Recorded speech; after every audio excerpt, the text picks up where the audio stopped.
ಆತ್ಮೀಯ ಸಹೋದರ ಸಹೋದರಿಯರೇ, ಈಗ್ಗೆ 3 ತಿಂಗಳ ಹಿಂದೆ ಇದೇ ವೇದಿಕೆಯಲ್ಲಿ ಶಿಷ್ಯ ಪಥದ ಬಗ್ಗೆ ಒಂದು ಉಪನ್ಯಾಸ ನೀಡೋದಕ್ಕೆ ನನಗೆ ಅವಕಾಶ ಕೊಡಲಾಗಿತ್ತು. ಶಿಷ್ಯ ಪಥದ ಬಗ್ಗೆ ನಮ್ಮ ಥಿಯಾಸಫಿ ವಾಂಗ್ಮಯದಲ್ಲಿ ಕೊಟ್ಟಿರ್ತಕ್ಕಂತಹ ವಿಚಾರವನ್ನು ನಾವು ಸವಿಸ್ತಾರವಾಗಿ ತಿಳ್ಕೊಳ್ತಕ್ಕಂತಹ ಒಂದು ಪ್ರಯತ್ನವನ್ನು ಈ ಹಿಂದೆ ನಡೆಸಿದ್ದೇವೆ. ಆ ಒಂದು ವಿಚಾರದ ಮುಂದುವರೆದ ಭಾಗವಾಗಿ ದೀಕ್ಷಾಪಥದ ಬಗ್ಗೆ ಈ ದಿನ ಥಿಯಾಸಫಿ ವಾಂಗ್ಮಯದಲ್ಲಿ ಏನೇನು ಕೊಟ್ಟಿದ್ದಾರೆ ಅನ್ನೋದನ್ನು ಸ್ವಲ್ಪ ಅವಲೋಕಿಸ್ತಕ್ಕಂತಹ ಪ್ರಯತ್ನವನ್ನು ಮಾಡೋಣ. ನಾನೀಗಾಗಲೇ ಹೇಳಿದ ಹಾಗೆ ಈ ದೀಕ್ಷಾಪಥ ಅಂತಕ್ಕಂಥದ್ದು ಶಿಷ್ಯ ಪಥದ ಮುಂದುವರಿದ ಭಾಗ. ಶಿಷ್ಯಪಥ ಒಂದು ಪೂರ್ವ ಸಿದ್ಧತೆಯ ಹಾಗೆ, ದೀಕ್ಷಾಪಥಕ್ಕೆ ಒಂದು ಪೂರ್ವ ಸಿದ್ಧತೆ ಅಂತ ನಾವು ಹೇಳ್ಬೋದು. ಶಿಷ್ಯ ಪಥದಲ್ಲಿ ಅನೇಕ ಹಂತಗಳಿರೋದನ್ನು ನಾವು ತಿಳ್ಕೊಂಡು, ಶಿಷ್ಯ ಗುರುವಿನ ಸಾಮೀಪ್ಯವನ್ನು ಗಳಿಸೋದಕ್ಕೆ ಯಾವ ರೀತಿ ಸಿದ್ಧತೆಯನ್ನು ಮಾಡಿಕೊಳ್ತಾನೆ, ಹೇಗೆ ಹಂತ ಹಂತವಾಗಿ ಗುರುವಿನ ಪ್ರಜ್ಞೆಯಲ್ಲಿ ಒಂದಾಗಿ ಗುರುವಿನ ಕೆಲಸದಲ್ಲಿ ತಾನು ಒಂದು ಉಪಕರಣವಾಗಿ ಕೆಲಸ ಮಾಡ್ತಾನೆ ಅನ್ನುವಂಥ ವಿಚಾರವನ್ನು ನಾವು ತಿಳ್ಕೊಳ್ತಾ ಬರ್ತೀವಿ. ಶಿಷ್ಯ ಪಥದಲ್ಲಿ ಉಮೇದುವಾರಿ ಶಿಷ್ಯ ಅಥವಾ ಪರೀಕ್ಷಾ ಶಿಷ್ಯ, ನಂತರ ಸ್ವೀಕೃತ ಶಿಷ್ಯ ಮತ್ತು ಗುರುಪುತ್ರ, ಹೀಗೆ 3 ಭಾಗಗಳಲ್ಲಿ ಅಥವಾ 3 ಹಂತಗಳಲ್ಲಿ ಶಿಷ್ಯ ಸಾಕಷ್ಟು ಸಾಮರ್ಥ್ಯವನ್ನು, ಯೋಗ್ಯತೆಯನ್ನು ಗಳಿಸ್ಕೊಳ್ಬೇಕಾಗತ್ತೆ, ಸಾಕಷ್ಟು ಪೂರ್ವ ಸಿದ್ಧತೆಯನ್ನು ಮಾಡಿಕೊಳ್ಬೇಕಾಗತ್ತೆ ದೀಕ್ಷಾಪಥಕ್ಕೆ ಹೆಜ್ಜೆ ಇಡೋದಕ್ಕೆ ಮುಂಚೆ. ದೀಕ್ಷಾಪಥ ಅಂದರೆ ನಿಜ ಅರ್ಥದಲ್ಲಿ ಯೋಗಪಥ ಅಂತ ಹೇಳ್ಬೋದು. ಶಿಷ್ಯಪಥ ಪೂರ್ವ ಸಿದ್ಧತೆ ಆದರೆ ದೀಕ್ಷಾಪಥ ಇದೆಯಲ್ಲ, ಅದನ್ನು ಯೋಗ ಪಥ ಅಥವಾ ಯೋಗ ಮಾರ್ಗ ಅಂತ ಕರೆಯುವಂಥದ್ದು. ದೀಕ್ಷಾಪಥಕ್ಕೆ ಹೆಜ್ಜೆ ಇಟ್ಟ ನಂತರನೇ ಸಾಧಕ ಈ ಯೋಗ ಮಾರ್ಗದಲ್ಲಿ ಪ್ರವೇಶ ಮಾಡಿದ್ದಾನೆ ಅನ್ನುವಂತಹ ಒಂದು ವಿಚಾರವನ್ನು ನಾವು ಚೆನ್ನಾಗಿ ಮನದಟ್ಟು ಮಾಡಿಕೊಳ್ಬೇಕಾಗುತ್ತೆ. ಯಾಕೆಂದರೆ ಯೋಗ ಅಂದರೆ ನಾವು ತಿಳ್ಕೊಂಡಿದ್ದೇವೆ, ಯೋಗ ಅಂದರೆ ಅದರ ಒಂದು ಅರ್ಥದಲ್ಲಿ ಒಂದು ಶಬ್ದಾರ್ಥದಲ್ಲಿ ಸೇರಿಸ್ತಕ್ಕಂಥದ್ದು. ಯುಜ್ ಅಂದರೆ ಸೇರಿಸ್ತಕ್ಕಂಥದ್ದು, ಒಂದು ಮತ್ತೊಂದರ ಜೊತೆ ಸೇರಿಸ್ತಕ್ಕಂಥದ್ದು, ಒಂದು ಗೂಡಿಸ್ತಕ್ಕಂಥದ್ದು. ದೇಹಾತ್ಮ ಪ್ರಜ್ಞೆಯಲ್ಲಿರ್ತಕ್ಕಂತಹ ನಾವು ಜೀವಾತ್ಮನಲ್ಲಿ ಸೇರ್ತಕ್ಕಂಥದ್ದೇ ಈ ಮಾರ್ಗದಲ್ಲಿರ್ತಕ್ಕಂಥ ಮೊದಲನೆಯ ಹಂತ, ಯೋಗ ಮಾರ್ಗದಲ್ಲಿರ್ತಕ್ಕಂಥ ಮೊದಲನೆಯ ಹಂತ. ಹೀಗೆ ದೇಹಾತ್ಮ ಜೀವಾತ್ಮನಲ್ಲಿ ಒಂದಾಗಬೇಕಾಗಿರ್ತಕ್ಕಂತಹ ಈ ಯೋಗ ಅಂತಕ್ಕಂಥ ವಿಚಾರವಾಗಿ ನಾವು ದೀಕ್ಷಾಪಥವನ್ನು ಯೋಗ ಮಾರ್ಗ ಅಥವಾ ಯೋಗ ಪಥ ಅಂತ ಕೂಡ ಕರೀತಕ್ಕಂಥದ್ದು. ನಾವು ಶಿಷ್ಯ ಪಥದಲ್ಲಿ ಸಾಧಕ ಶಿಷ್ಯನಾಗಿ ಗುರುವಿನ ಸಾಮೀಪ್ಯಕ್ಕೆ ಬರ್ತಾ ಆತನ ಪ್ರಜ್ಞೆಯಲ್ಲಿ ಹೇಗೆ ಒಂದಾಗುತ್ತಾನೆ ಅನ್ನೋದನ್ನು ನಾವು ತಿಳ್ಕೊಂಡು, ಅಂದರೆ ಗುರು ಅಂದರೆ ಯಾರು, ಶಿಷ್ಯ ಅಂದರೆ ಯಾರು ಅನ್ನೋದನ್ನು ನಾವೀಗಾಗಲೇ ವಿಚಾರ ಮಾಡಿದ್ದೇವೆ. ಆದರೂ ಕೂಡ ಮತ್ತೊಮ್ಮೆ ಅದನ್ನು ಸ್ಪಷ್ಟಪಡಿಸ್ಕೊಳ್ತಕ್ಕಂಥದ್ದು ಬಹಳ ಮುಖ್ಯ. ಯಾಕೆಂದರೆ ನಾವು ಲೌಕಿಕ ಪ್ರಪಂಚದಲ್ಲಿ ಸಾಕಷ್ಟು ಗುರುಗಳನ್ನು ನೋಡ್ತೇವೆ, ಶಿಷ್ಯರನ್ನು ನೋಡ್ತೇವೆ. ಆದರೆ ಆಧ್ಯಾತ್ಮ ಒಂದು ವಾಂಗ್ಮಯದಲ್ಲಿ, ನಮ್ಮ ಥಿಯೋಸಾಫಿಕಲ್ ಸೊಸೈಟಿಯಲ್ಲಿ ಬಹಳ ಸ್ಪಷ್ಟವಾಗಿ ಹೇಳಿರ್ತಕ್ಕಂತಹ ವಿಚಾರ, ಗುರುಗಳು ಅಂದರೆ ಯಾರು ಅಂದರೆ ಜೀವನ್ಮುಕ್ತರು, ಜನನ ಮರಣಗಳ ಚಕ್ರದಿಂದ ಮುಕ್ತರಾಗಿರ್ತಕ್ಕಂತಹವರು. ಇನ್ನೂ ಸ್ಪಷ್ಟವಾಗಿ HPB ಅವರು ಹೇಳ್ತಾರೆ, ಯಾರು ಈ ಪ್ರಕೃತಿಯಲ್ಲಿರ್ತಕ್ಕಂಥ ರಹಸ್ಯಗಳನ್ನು ಶೋಧಿಸಿ ಅವುಗಳನ್ನು ಸಾಕಷ್ಟು ತಮ್ಮ ಹತೋಟಿಗೆ ತಗೊಂಡಿರ್ತಾರೋ, ತಮ್ಮ ಆಂತರಿಕ ಶಕ್ತಿ ವಿಶೇಷಗಳನ್ನು ಜಾಗೃತಗೊಳಿಸ್ಕೊಂಡಿರ್ತಾರೋ, ಮತ್ತು ಗುಪ್ತ ವಿದ್ಯಾ ಪಾರಂಗತರಾಗಿರ್ತಾರೋ ಅವರನ್ನು ಜೀವನ್ಮುಕ್ತರು, ಗುರುಗಳು ಅಂತ ಕರೀತಕ್ಕಂಥದ್ದು. ಅವರೇ ನಿಜವಾದ ಗುರುಗಳು, ಜೀವನ್ಮುಕ್ತರೇ ನಿಜವಾದಂತಹ ಗುರುಗಳು. ಅದನ್ನು ನಾವು ಚೆನ್ನಾಗಿ ಅರ್ಥೈಸ್ಕೊಳ್ಬೇಕು. ಶಿಷ್ಯ ಅಂದರೆ ಯಾರು? ಯಾರು ತನ್ನಲ್ಲಿರ್ತಕ್ಕಂತಹ ಶಕ್ತಿ ವಿಶೇಷತೆಗಳನ್ನು ಗುರುತಿಸಿ ಅದರ ಬಗ್ಗೆ ತಿಳುವಳಿಕೆಯನ್ನು ಪಡ್ಕೊಳ್ತಾ ಅದನ್ನು ಜಾಗೃತಗೊಳಿಸ್ಕೊಳ್ತಾ ಪ್ರಕೃತಿಯಲ್ಲಿರ್ತಕ್ಕಂತಹ ರಹಸ್ಯಗಳನ್ನು ಶೋಧಿಸ್ತಕ್ಕಂತಹ ಕಾರ್ಯದಲ್ಲಿ ಗುರುಗಳ ಸಾಮೀಪ್ಯಕ್ಕೆ ಬರ್ತಕ್ಕಂತಹ ಒಂದು ಪ್ರಯತ್ನ ಮಾಡ್ತಾರೋ ಅವರನ್ನು ಶಿಷ್ಯರು ಅಂತ ಕರೀತಕ್ಕಂಥದ್ದು. ಈ ಎರಡೂ ಕೂಡ ನಮಗೆ ಸ್ಪಷ್ಟವಾದ ನಂತರ ಶಿಷ್ಯ ಪಥದಲ್ಲಿ ಮುಂದುವರಿತಾ ಶಿಷ್ಯ ಗುರುಗಳ ಪ್ರಜ್ಞೆಯಲ್ಲಿ ಒಂದಾದ ನಂತರ ಮುಂದಿನ ಹಂತವಾದ ದೀಕ್ಷಾಪಥಕ್ಕೆ ಹೆಜ್ಜೆ ಇಡೋದಕ್ಕೆ ಯೋಗ್ಯತೆಯನ್ನು ಪಡ್ಕೊಳ್ತಾನೆ. ದೀಕ್ಷಾಪಥಕ್ಕೆ ಹೆಜ್ಜೆ ಇಡ್ತಕ್ಕಂಥದ್ದು ಅಂದರೆ ಶ್ವೇತರ್ಷಿ ಸಂಘದ ಸದಸ್ಯರಾಗುವಂಥದ್ದು. ಇದುವರೆಗೂ ಶಿಷ್ಯ ಗುರುವಿನ ಪ್ರಜ್ಞೆಯಲ್ಲಿ ಒಂದಾಗಿ ಕೆಲಸ ಮಾಡ್ತಾ ಇದ್ದ. ದೀಕ್ಷಾಪಥಕ್ಕೆ ಹೆಜ್ಜೆ ಇಟ್ಟ ನಂತರ ಸಾಧಕ ಆ ಶ್ವೇತರ್ಷಿ ಸಂಘದ ಪ್ರಜ್ಞೆಯಲ್ಲಿ ಒಂದಾಗಿ ಕೆಲಸ ಮಾಡ್ತಾನೆ.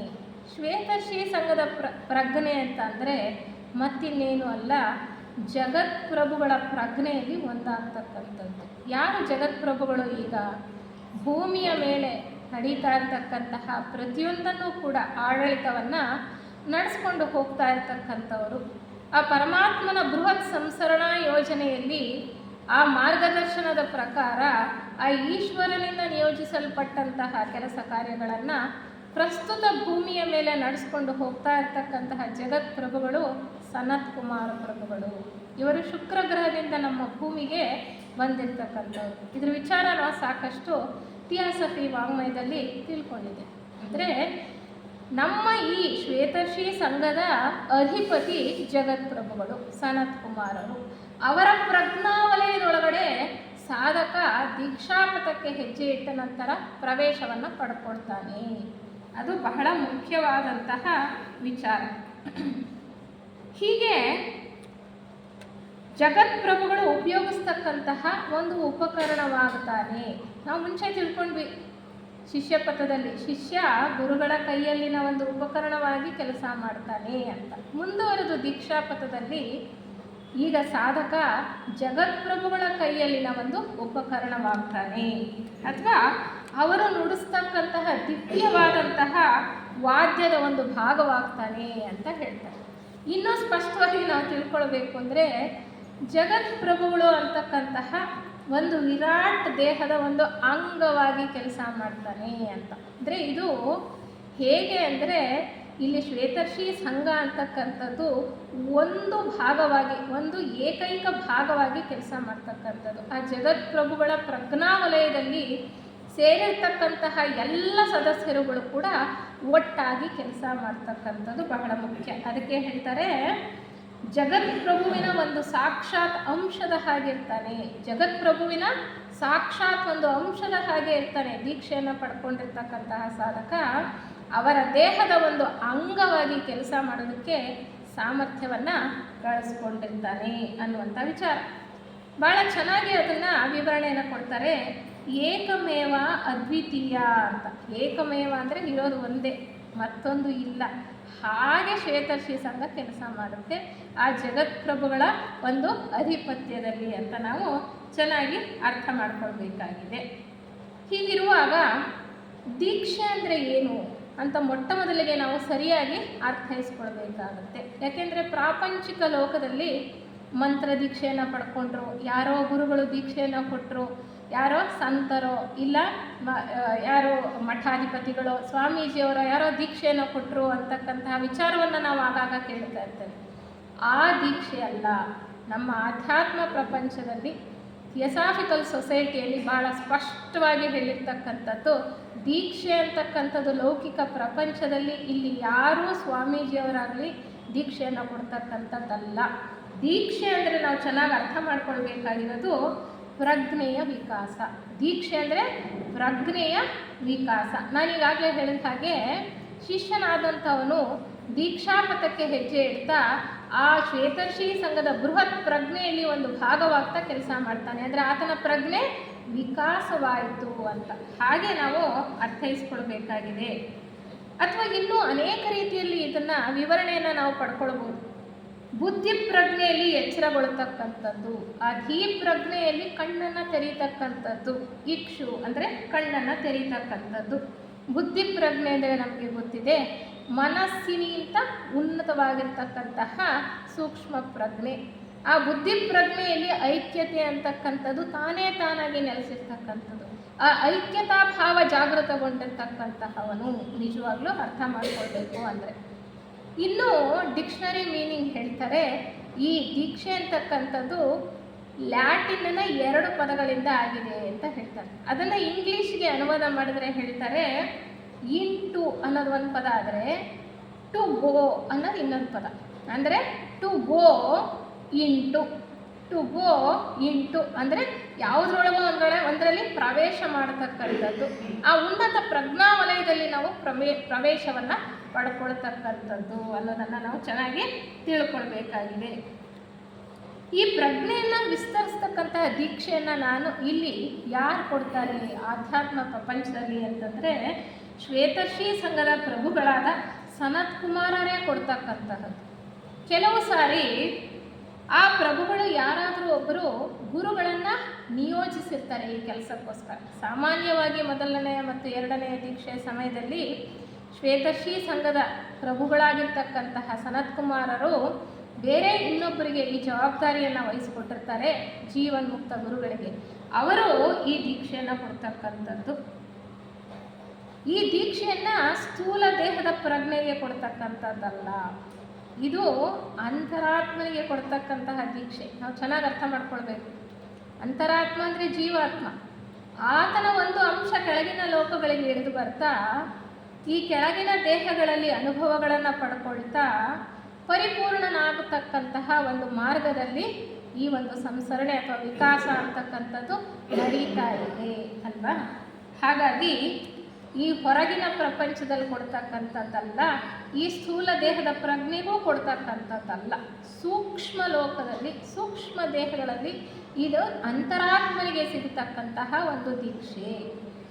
ಈ ಜಗತ್ಪ್ರಭುಗಳು ಯಾರನ್ನು ನಿಯೋಜಿಸಿರ್ತಾರೋ ಆ ಗುರುಗಳು ಶಂಬಳದ ಕಡೆಗೆ ತಿರುಗ್ತಾರೆ. ಶಂಬಳ ನಮಗೆ ಗೊತ್ತಿದೆ, ಅದು ಶ್ವೇತಶ್ರೀ ಸಂಘದ ಪ್ರಭುಗಳು ಇರ್ತಕ್ಕಂತಹ ಒಂದು ಸ್ಥಳ ಅಂತಕ್ಕಂಥದ್ದು.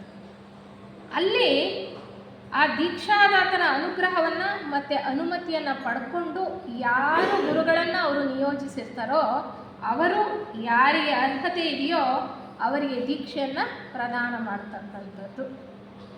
ಆ ಶಂಬಳದ ಕಡೆಗೆ ತಿರ್ಕೊಂಡು ಆ ನಿಯೋಜಿತ ಗುರು ಅವರ ಅನುಗ್ರಹ ಮತ್ತು ಅನುಮತಿಯನ್ನು ಆಹ್ವಾನ ಮಾಡ್ತಾ, ಅವರ ಅನುಮತಿ ಹೇಗೆ ಸೂಚಿಸಲ್ಪಡುತ್ತೆ ಅಂತ ಹೇಳ್ತಾರೆ, ಪಂಚಕೋನದ ತಾರೆ ಕಾಣಿಸುತ್ತೆ ಅಂತ. ನಾವು ನಮ್ಮ ಥಿಯಾಸಫಿ ವಾಂಗ್ಮಯದಲ್ಲಿ ಚೆನ್ನಾಗಿ ತಿಳ್ಕೊಂಡಿದ್ದೀವಿ. ಜಗತ್ಪ್ರಭುಗಳನ್ನು ಹೇಗೆ ನಾವು ಸಂಕೇತ ರೂಪವಾಗಿ ನೋಡ್ತಾ ಇರ್ತಕ್ಕಂಥದ್ದು ಅಂದರೆ ಪಂಚಕೋನದ ತಾರೆಯ ಹಾಗೆ ಆ ಪಂಚಕೋನದ ತಾರೆ ಕಾಣಿಸುತ್ತೆ. ನಂತರ ಗುರುವು ಈ ಒಬ್ಬ ಯಾರು ಸಾಧಕ ಇರ್ತಾನೋ, ಆತ ಸಾಮರ್ಥ್ಯವನ್ನು ಪಡ್ಕೊಂಡಿರ್ತಾನೋ ಆತನಿಗೆ ದೀಕ್ಷೆಯನ್ನು ಕೊಡ್ತಕ್ಕಂಥದ್ದು. ಈ ದೀಕ್ಷೆ ಅಂತಕ್ಕಂಥದ್ದು ಒಬ್ಬ ಉಮೇದುವಾರನ ಆಧ್ಯಾತ್ಮಿಕ ಜೀವನದಲ್ಲಿ ಬಹಳ ಅದ್ಭುತವಾದಂತಹ ನಿಮಿಷ, ರಸ ನಿಮಿಷ ಅಂತ ಹೇಳ್ತಾರೆ, ಒಂದು ದೊಡ್ಡ ಹಬ್ಬದ ಹಾಗೆ. ಅಂತಹ ಒಂದು ಅದ್ಭುತವಾದಂತಹ ಒಂದು ಕ್ರಿಯೆಯಲ್ಲಿ ನಡೆಯುತ್ತೆ. ಹಾಗೆ ಇದನ್ನು ನಾವು ಭಾವಿಸ್ಕೊಳ್ತೇವೆ. ಯಾಕೆಂದರೆ ದೀಕ್ಷೆ ಅಂತಕ್ಕಂಥದ್ದು ಆತನಿಗೆ 2ನೆಯ ಜನ್ಮವನ್ನು ಸೂಚಿಸುತ್ತೆ ಅಂತ ಹೇಳೋದು. ದ್ವಿಜತ್ವ ಅಂತ ಹೇಳ್ತಾರೆ. 2ನೆಯ ಜನ್ಮವನ್ನು ಸಾಧಕ ಪಡ್ಕೊಳ್ತಾನೆ ಅಂತ. ಇದುವರೆಗೂ ಈ ಸ್ಥೂಲ ಲೋಕದ ಪ್ರಜ್ಞೆಯಲ್ಲಿ, ಈ ಕೆಳಗಿನ 3 ದೇಹಗಳ ಪ್ರಜ್ಞೆಯಲ್ಲಿ ಬೆಳೀತಾ ಗುರುವಿನ ಪ್ರಜ್ಞೆಯಲ್ಲಿ ಒಂದಾಗ್ತಾ ಕೆಲಸ ಮಾಡ್ತಾ ಇದ್ದಂತಹವನು ಈಗ ಉನ್ನತ ಪ್ರಜ್ಞೆಗೆ ತನ್ನ ಪ್ರಜ್ಞೆಯನ್ನು ವಿಕಾಸ ಮಾಡಿಕೊಳ್ತಾ ಆ ಒಂದು ಪ್ರಜ್ಞಾವಲಯದಲ್ಲಿ ಬುದ್ಧಿ ಪ್ರಜ್ಞೆಯಲ್ಲಿ ತನ್ನ ಪ್ರಜ್ಞೆಯನ್ನು ಜಾಗೃತ ಮಾಡಿಕೊಂಡು ಕೆಲಸ ಮಾಡ್ತಕ್ಕಂಥದ್ದು. ಹೀಗೆ ಆತನಿಗೆ ದ್ವಿಜತ್ವ ಅಂದರೆ 2ನೇ ಜನ್ಮವನ್ನು ಪಡ್ಕೊಂಡಿದ್ದಾನೆ ಅಂತ ಹೇಳುವಂಥದ್ದು. ಅಂತಹ ಒಂದು ಅದ್ಭುತವಾದಂತಹ ಬಹಳ ಮುಖ್ಯವಾದಂತಹ ಘಟ್ಟ ಆ ಸಾಧಕನಿಗೆ, ಯೋಗ ಮಾರ್ಗದಲ್ಲಿ ಹೋಗ್ತಾ ಇರ್ತಕ್ಕಂತಹ ಸಾಧಕನಿಗೆ. ಹೀಗೆ ಆತನಿಗೆ ದೀಕ್ಷೆಯನ್ನು ಕೊಡಲ್ಪಟ್ಟ ನಂತರ ಆತನ ಪ್ರಜ್ಞೆ ಉನ್ನತ ಮಟ್ಟಕ್ಕೆ ಏರ್ತಕ್ಕಂಥದ್ದು. ಜ್ಞಾನದ ಬೀಗದ ಕೈಯನ್ನು ಅವನ ಕೈಗೆ ಕೊಡ್ತಾರೆ ಅಂತ ಹೇಳ್ತಾರೆ. ಸಾಂಕೇತಿಕವಾಗಿ ಜ್ಞಾನದ ಬೀಗದ ಕೈ ಅವನಿಗೆ ಸಿಗುತ್ತೆ. ಅಂದರೆ ಆ ಬೀಗದ ಕೈಯಿಂದ ದೀಕ್ಷಿತ ಏನು ಮಾಡ್ತಾನೆ, ಪ್ರಕೃತಿಯ ಜ್ಞಾನ ಭಂಡಾರದ ಬಾಗಿಲನ್ನು ತೆರೀತಾನೆ. ಅಂದರೆ ನಾನೀಗಾಗಲೇ ಹೇಳಿದೆ, ಶಿಷ್ಯನ ಒಂದು ಉದ್ದೇಶ ಏನು, ಪ್ರಕೃತಿಯಲ್ಲಿ ಅಡಗಿರ್ತಕ್ಕಂತಹ ರಹಸ್ಯಗಳನ್ನು ಪರಿಶೋಧಿಸ್ತಕ್ಕಂಥದ್ದು, ತನ್ನಲ್ಲಿರ್ತಕ್ಕಂತಹ ಶಕ್ತಿ ವಿಶೇಷಗಳನ್ನು, ಆಂತರಂಗಿಕ ಶಕ್ತಿಯನ್ನು ಜಾಗೃತಗೊಳಿಸ್ಕೊಳ್ತಕ್ಕಂಥದ್ದು. ಹೀಗೆ ದೀಕ್ಷೆಯನ್ನು ಪಡ್ಕೊಂಡ ನಂತರ ಆತನಿಗೆ ಜ್ಞಾನದ ಬೀಗದ ಕೈ ಕೊಡ್ತಾರೆ. ಅಂದರೆ ಆ ಪ್ರಕೃತಿಯ ಜ್ಞಾನ ಭಂಡಾರವನ್ನು ತೆಗೆದು ಅಲ್ಲಿರ್ತಕ್ಕಂತಹ ಹೊಸ ಶಕ್ತಿಯನ್ನು, ತಿಳುವಳಿಕೆಯನ್ನು ಪಡ್ಕೊಳ್ತಕ್ಕಂತಹ ಒಂದು ಉನ್ನತವಾದಂತಹ ಒಂದು ಅವಕಾಶವನ್ನು ಆತ ಪಡ್ಕೊಳ್ತಾನೆ ಅಂತ. ಹೀಗೆ ಪಡ್ಕೊಳ್ಳೋದು ಯಾವುದಕ್ಕೋಸ್ಕರ? ಲೋಕ ಕಲ್ಯಾಣಕ್ಕೆ ಇನ್ನೂ ಹೆಚ್ಚಿನ ಸೇವೆಯನ್ನು ಮಾಡತಕ್ಕಂತಹ ಒಂದು ದೃಷ್ಟಿಯಿಂದ. ಅದಕ್ಕೆ ಕುತೂಮಿ ಋಷಿಗಳು ಅವರ ಒಬ್ಬ ಶಿಷ್ಯರನ್ನು ಕುರಿತು ಹೀಗೆ ಹೇಳ್ತಾರೆ. ದೀಕ್ಷೆಯನ್ನು ಪಡ್ಕೊಳ್ಳೋದಕ್ಕೆ ಬಂದಂತಹ ಒಬ್ಬ ಶಿಷ್ಯನಿಗೆ ಕುರಿತು ಏನು ಹೇಳ್ತಾರೆ ಅಂತ ಬಿಟ್ಬಿಟ್ರು ಅವರು. ಗುರುಗಳು ಯೋಗಪಥವು ಅನ್ನೋ ಗ್ರಂಥದಲ್ಲಿ ಭಾಳ ಚೆನ್ನಾಗಿ ಉಲ್ಲೇಖ ಮಾಡ್ತಾರೆ. ಕುತೂಮಿ ಋಷಿಗಳು ಹೇಳ್ತಾರಂತೆ ಶಿಷ್ಯನಿಗೆ, ಭೂಮಿಯ ಮೇಲೆ ಅನುಭವಕ್ಕಾಗಿ ಎತ್ತಬೇಕಾಗಿದ್ದಂತಹ ಜನ್ಮಗಳ ಸುದೀರ್ಘ ಪರಂಪರೆಯಲ್ಲಿ, ಅಂದರೆ 700 ಜನ್ಮಗಳ ಫಲಿತಾಂಶದ ಫಲವಾಗಿ ನೀನು ಈ ಹಂತವನ್ನು ಈ ದಿನ ತಲುಪಿದ್ದೀಯಾ. ಅಂದರೆ ಎಂತಹ ದೀರ್ಘವಾದಂತಹ ಒಂದು ಪ್ರಯಾಣವನ್ನು ಮುಗಿಸಿ ಬಂದಿದ್ದೀಯಾ. 700 ಜನ್ಮಗಳನ್ನು, 700 ಅಂದರೆ ಖರಾರವಾಗಿ 700 ಅಂತಲ್ಲ, ಆ ಒಂದು ಶಿಷ್ಯನನ್ನು ಕುರಿತು ಅವರು ಹೇಳ್ತಾ ಇರ್ತಕ್ಕಂಥದ್ದು ಸರಾಸರಿ ಅಷ್ಟು 700 ವರ್ಷಗಳು ಅಂತ ನಮ್ಮ ಥಿಯಾಸಫಿ ವಾಂಗ್ಮಯದಲ್ಲೂ ಕೂಡ ಹೇಳತಕ್ಕಂಥದ್ದು. ಮುಂದುವರಿಸ್ತಾ ಅವರು ಹೇಳ್ತಾರೆ, ಮುಂದಿನ ಭವಿಷ್ಯದಲ್ಲಿ ಜೀವನ್ಮುಕ್ತಿಯ ದ್ವಾರ ನೀನು ಮನುಷ್ಯತ್ವವನ್ನು ಬಿಟ್ಟು ಮಾನವಾತೀತನಾಗ್ತೀಯಾ ಅಂತ. ಮನುಷ್ಯನ ಗುರಿ ಏನು? ಮನುಷ್ಯ ಮಾನವಾತೀತನಾಗ್ತಕ್ಕಂಥದ್ದೇ ಗುರಿ. ಯಾಕೆಂದರೆ ಪರಮಾತ್ಮನ ಈ ಬೃಹತ್ ಸಂಸರಣಾ ಯೋಜನೆಯಲ್ಲಿ ಅನೇಕ ಘಟ್ಟಗಳಲ್ಲಿ ಹಾದು ಬಂದಿರತಕ್ಕಂತಹ ಜೀವ 3 ಭೂತ ವರ್ಗಗಳನ್ನು ದಾಟಿ ಖನಿಜ, ಸಸ್ಯ, ಪ್ರಾಣಿ, ನಂತರ ಮನುಷ್ಯ ವರ್ಗಕ್ಕೆ ಬಂದಿರತಕ್ಕಂತಹ ನಾವೆಲ್ಲ ನಮ್ಮ ಮುಂದಿನ ಗುರಿ ಏನು ಅಂದರೆ ಮಾನವಾತೀತರಾಗ್ತಕ್ಕಂಥದ್ದು. ಈ ಒಂದು ಜನನ ಮರಣಗಳ ಚಕ್ರದಿಂದ ಮುಕ್ತಿಯನ್ನು ಪಡ್ಕೊಂಡು ಇನ್ನು ಮುಂದಿನ ಪ್ರಜ್ಞಾ ವಲಯದಲ್ಲಿ ಕೆಲಸ ಮಾಡೋದಕ್ಕೆ, ಹೆಚ್ಚಿನ ಜವಾಬ್ದಾರಿಯಿಂದ ಕೆಲಸ ಮಾಡಲಿಕ್ಕೆ ತಯಾರಾಗತಕ್ಕಂಥದ್ದು ಅನ್ನುವಂಥ ರೀತಿಯಲ್ಲಿ ನಾವು ಅರ್ಥೈಸ್ಕೊಳ್ತಾ ಹೋಗಬೇಕಾಗುತ್ತೆ. ಈ ಒಂದು ದೀಕ್ಷಾ ಮಾರ್ಗದಲ್ಲಿ 4 ಅಂತಸ್ತುಗಳಿವೆ ಮತ್ತು 5 ದೀಕ್ಷೆಗಳಿವೆ.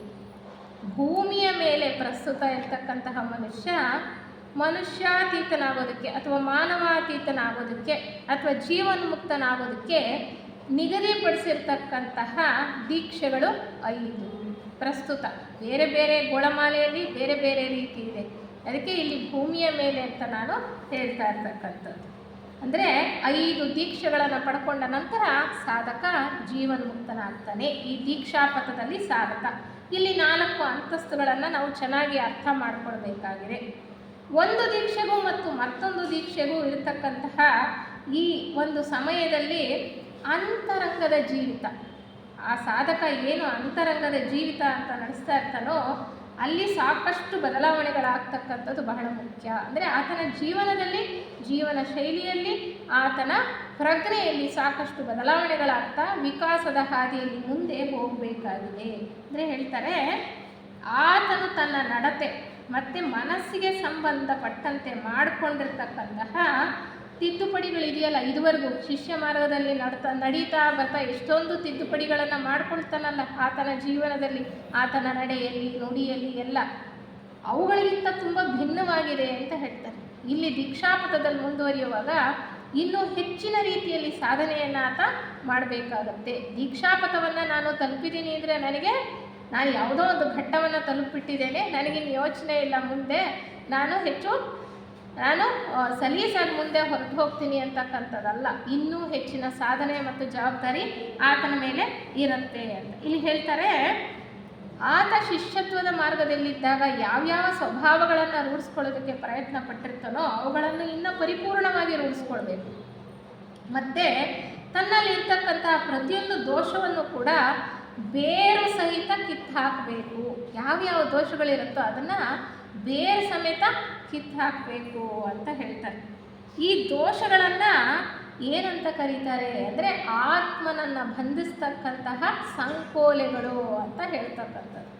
ಅನೇಕ ಉಪನ್ಯಾಸಗಳಲ್ಲಿ ಮತ್ತು ಥಿಯಾಸಫಿ ವಾಂಗ್ಮಯದಲ್ಲಿ ನಮ್ಮಲ್ಲಿ ಸಾಕಷ್ಟು ಜನ ಈ ವಿಚಾರವಾಗಿ ಕೇಳಿ ಓದಿ ತಿಳ್ಕೊಂಡಿರ್ತೇವೆ ಅಲ್ವಾ. ಅದನ್ನೇ ದಶಬಂಧಗಳು ಅಂತ ಹೇಳ್ತಕ್ಕಂಥದ್ದು. 10 ಬಂಧಗಳು ಆತ್ಮನನ್ನು ಈ ಕೆಳಗಿನ ಪ್ರಪಂಚಕ್ಕೆ ಬಂಧಿಸ್ತಕ್ಕಂತಹ 10 ಬಂಧಗಳನ್ನು ಆತ ಪೂರ್ತಿಯಾಗಿ ಕಳಿಸ್ಕೊಂಡಾಗ ಮಾತ್ರ ಈ ದೀಕ್ಷಾಪಥದಲ್ಲಿ ಕೊನೆಯನ್ನು ಮುಟ್ಟೋದಕ್ಕೆ ಸಾಧ್ಯ ಅನ್ನುವಂಥದ್ದನ್ನು ನಾವು ಅರ್ಥ ಮಾಡ್ಕೊಳ್ಬೇಕಾಗಿದೆ. ಅಂದರೆ ಮನುಷ್ಯ ತನ್ನ ನಿಜ ಸ್ವರೂಪವನ್ನು ಅಥವಾ ಆತ್ಮನನ್ನು ಬಂಧಿಸಿರ್ತಕ್ಕಂತಹ ಬಂಧನಗಳೆಲ್ಲವನ್ನು ಕಳಚಿ ಹಾಕಿ ಆ ಮೋಕ್ಷ ಅಥವಾ ಮುಕ್ತಿಯನ್ನು ಪಡ್ಕೊಳ್ತಾನೆ ಅನ್ನೋದನ್ನು ನಾವು ತಿಳ್ಕೊಳ್ಬೇಕು. ಈಗ ಒಂದೊಂದೇ ದೀಕ್ಷೆ ವಿಚಾರವನ್ನು ತಿಳ್ಕೊಳ್ತಾ ಹೋಗೋಣ.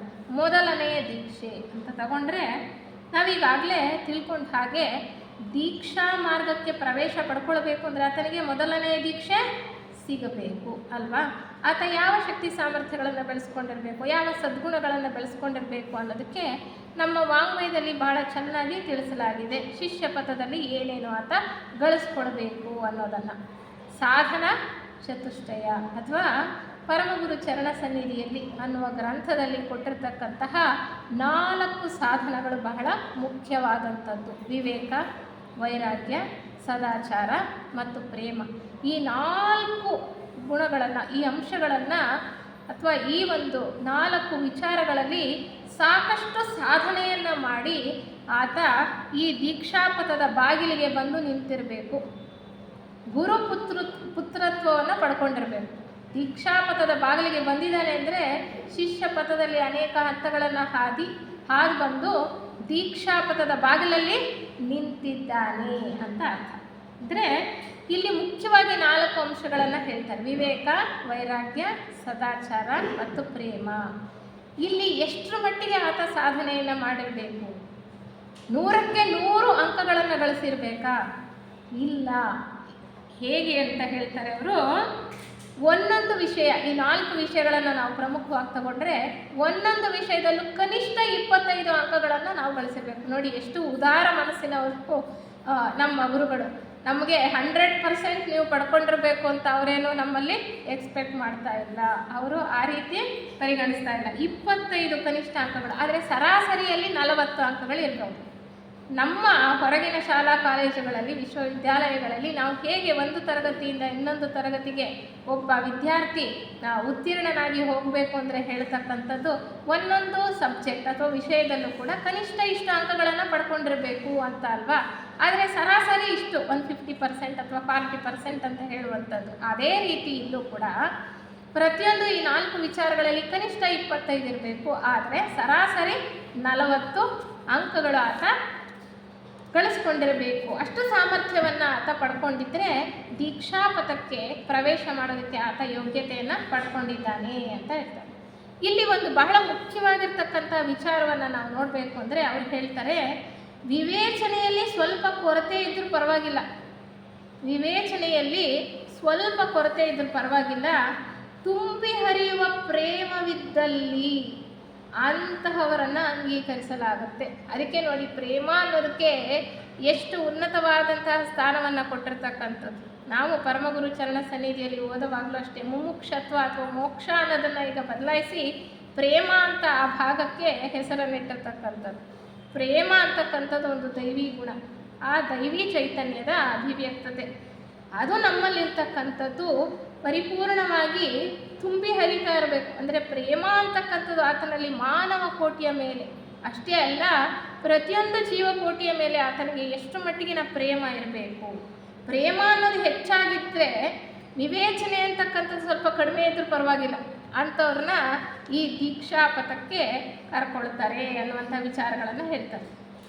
ಅಂದರೆ ಅಂತರಾತ್ಮ ತನ್ನ ಕೆಳಗಿನ ದೇಹಗಳನ್ನು ಪೂರ್ತಿಯಾಗಿ ಸ್ವಾಧೀನಕ್ಕೆ ತಗೊಂಡು ಇಚ್ಛಾನುಸಾರ ಸಮರ್ಪಕವಾಗಿ ಕೆಲಸ ಮಾಡ್ತಕ್ಕಂಥ ಶಿಕ್ಷಣವನ್ನು ಕೊಟ್ಟಿರಬೇಕು. ಅಂದರೆ ಕೆಳಗಿನ ದೇಹಗಳು ಯಾವ್ಯಾವುದು? ಸ್ಥೂಲ ದೇಹ, ನಮ್ಮ ಆಶಾದೇಹ ಅಂದರೆ ನಮ್ಮ ರಾಗಭಾವಗಳು, ಮತ್ತು ಕೆಳಗಿನ ಮನೋದೇಹ ಅಂದರೆ ನಮ್ಮ ಆಲೋಚನೆಗಳು. ಈ 3 ಕೂಡ ನಮ್ಮ ಹತೋಟಿಯಲ್ಲಿರಬೇಕು. ಅಂದರೆ ಆತ್ಮನ ಹತೋಟಿಯಲ್ಲಿರಬೇಕು, ಜೀವಾತ್ಮನ ಹತೋಟಿಯಲ್ಲಿರಬೇಕು. ಆತನ ಇಚ್ಛಾನುಸಾರ, ಉನ್ನತವಾದಂತಹ ಇಚ್ಛಾನುಸಾರ ಕೆಲಸ ಮಾಡೋದಕ್ಕೆ, ಸಮರ್ಪಕವಾದ ರೀತಿಯಲ್ಲಿ ಕೆಲಸ ಮಾಡೋದಕ್ಕೆ ಶಿಕ್ಷಣವನ್ನು ಕೊಟ್ಟಿರಬೇಕು ಅಂತ ಹೇಳ್ತಾರೆ. ಈ ಒಂದು ಹಂತದಲ್ಲಿ ನಾವು ಮತ್ತೊಮ್ಮೆ HPV ಅವರು ಹೇಳಿರ್ತಕ್ಕಂಥ ಕೆಲವು ವಿಚಾರಗಳನ್ನು ಮತ್ತೆ ಜ್ಞಾಪಕ ಮಾಡ್ಕೊಳ್ಳೋದಾದರೆ ಅವರು ಒಂದು ಕಡೆ ಹೇಳ್ತಾರೆ, ಕಿಯೋಟಿ ಗ್ರಂಥದಲ್ಲಿ ಶಿಷ್ಯನಿಗೆ ಬೇಕಾಗಿರ್ತಕ್ಕಂತಹ ಕನಿಷ್ಠ ಯೋಗ್ಯತೆಗಳನ್ನು ಅವರು ಉಲ್ಲೇಖ ಮಾಡ್ತಾರೆ. ಉಪಾಸನಾ ನಿಯಮಗಳು ಅಂತ ಹೇಳ್ತಾರೆ. ಅದರಲ್ಲಿ ಅವರು ಭಾಳ ಸ್ಪಷ್ಟವಾಗಿ ವಿವರಣೆಯನ್ನು ಕೊಡ್ತಾರೆ. ಈ ಮೋಕ್ಷ ಅಥವಾ ಈ ದೀಕ್ಷಾಪಥಕ್ಕೆ ಹೆಜ್ಜೆ ಇಡಬೇಕು ಅಂದರೆ ಆತ ಮೊದಲು ಸ್ಥೂಲ ದೇಹದ ಆರೋಗ್ಯವನ್ನು ಚೆನ್ನಾಗಿ ಕಾಪಾಡಿಕೊಂಡಿರಬೇಕು, ಸ್ಥೂಲ ದೇಹದ ಪರಿಶುದ್ಧತೆಯನ್ನು ಗಳಿಸ್ಕೊಂಡಿರಬೇಕು, ಮಾನಸಿಕ ಪರಿಶುದ್ಧತೆಯನ್ನು ಗಳಿಸ್ಕೊಂಡಿರಬೇಕು, ನಿಸ್ವಾರ್ಥ ಮನೋಭಾವವನ್ನು ಬೆಳೆಸ್ಕೊಂಡಿರಬೇಕು, ಭೂತದಯೆಯನ್ನು ಆತನು ಪರಿಪಾಲಿಸ್ತಾ ಇರಬೇಕು, ಸತ್ಯವನ್ನು ಉಪಾಸನೆ ಮಾಡ್ತಕ್ಕಂಥವನಾಗಿರಬೇಕು, ಸತ್ಯೋಪಾಸಕನಾಗಿರಬೇಕು. ಎಂತಹದೇ ಪ್ರಕ್ಷುಬ್ಧ ಸಮಯದಲ್ಲೂ ಕೂಡ ಆತ ಧೈರ್ಯ ಅಂತಕ್ಕಂಥದ್ದನ್ನು ಕಳ್ಕೊಳ್ಬಾರ್ದು. ಧೈರ್ಯ ಆತನಿಗೆ ಅಷ್ಟು ಮಟ್ಟಿಗೆ ಇರಬೇಕು. ಪ್ರಾಪಂಚಿಕ ವಿಷಯಗಳಲ್ಲಿ ಸ್ಥಿರವಾದ ಉದಾಸೀನತೆ ಇರಬೇಕು. ಎಷ್ಟು ಚೆನ್ನಾಗಿ ಹೇಳ್ತಾರೆ ನೋಡಿ, ಪ್ರಾಪಂಚಿಕ ವಿಷಯಗಳಲ್ಲಿ ಸ್ಥಿರವಾದ ಉದಾಸೀನತೆ ಅಂತಕ್ಕಂಥದ್ದು ಇರಬೇಕು. ಆಗ ಆತ ಆ ದೀಕ್ಷಾಪಥಕ್ಕೆ ಹೆಜ್ಜೆ ಇಡೋದಕ್ಕೆ ಕನಿಷ್ಠವಾದಂತಹ ಯೋಗ್ಯತೆಗಳನ್ನು ಗಳಿಸ್ಕೊಂಡಿದ್ದಾನೆ ಅಂತ ನಾವು ಅರ್ಥೈಸ್ಕೊಳ್ಬೋದು. ಅದಕ್ಕೆ ಇಲ್ಲಿ ಹೇಳ್ತಾರೆ, ಕೆಳಗಿನ ದೇಹಗಳನ್ನು ಆತ ಪೂರ್ತಿಯಾಗಿ, ಯಾರು ಅಂತರಾತ್ಮ ಅಥವಾ ಜೀವಾತ್ಮ ಕೆಳಗಿನ ದೇಹಗಳನ್ನು ಪೂರ್ತಿ ತನ್ನ ಸ್ವಾಧೀನಕ್ಕೆ ತಂದುಕೊಂಡು ತನ್ನ ಇಚ್ಛಾನುಸಾರ ಸಮರ್ಪಕವಾಗಿ ಕೆಲಸ ಮಾಡೋದಕ್ಕೆ ಶಿಕ್ಷಣವನ್ನು ಕೊಟ್ಟಿರಬೇಕು. ಯಾಕೆ ಅಂದರೆ ದೀಕ್ಷೆಯನ್ನು ಪಡ್ಕೊಂಡ ನಂತರ ಸಾಧಕ ಮುಂದೆ ತನ್ನ ಸೂಕ್ಷ್ಮ ದೇಹಗಳಲ್ಲಿ ಕೆಲಸ ಮಾಡೋದಕ್ಕೆ ಪ್ರಾರಂಭ ಮಾಡ್ತಾನೆ. ಬರೀ ಸ್ಥೂಲ ದೇಹದಲ್ಲಿ ಹೊರಗಿನ ಪ್ರಪಂಚದಲ್ಲಿ ಕಣ್ಣಿಗೆ ಕಾಣುವ ಭೌತಿಕವಾಗಿ ಕೆಲಸ ಮಾಡೋದಷ್ಟೇ ಅಲ್ಲ, ಸೂಕ್ಷ್ಮ ಪ್ರಪಂಚದಲ್ಲಿ ಸೂಕ್ಷ್ಮ ಪ್ರಜ್ಞೆಯಲ್ಲಿ ಆತ ಹೆಚ್ಚು ಹೆಚ್ಚು ಜವಾಬ್ದಾರಿಯುತ ಕೆಲಸಗಳನ್ನು ಮಾಡಬೇಕಾಗತ್ತೆ ಇನ್ನು ಮುಂದೆ. ಅದರಿಂದ ಈ ಒಂದು ಯೋಗ್ಯತೆಯನ್ನು ಗಳಿಸ್ಕೊಳ್ಳೋದು ಭಾಳ ಮುಖ್ಯವಾಗಿರುತ್ತೆ ಅಂತ ಹೇಳ್ತಾರೆ.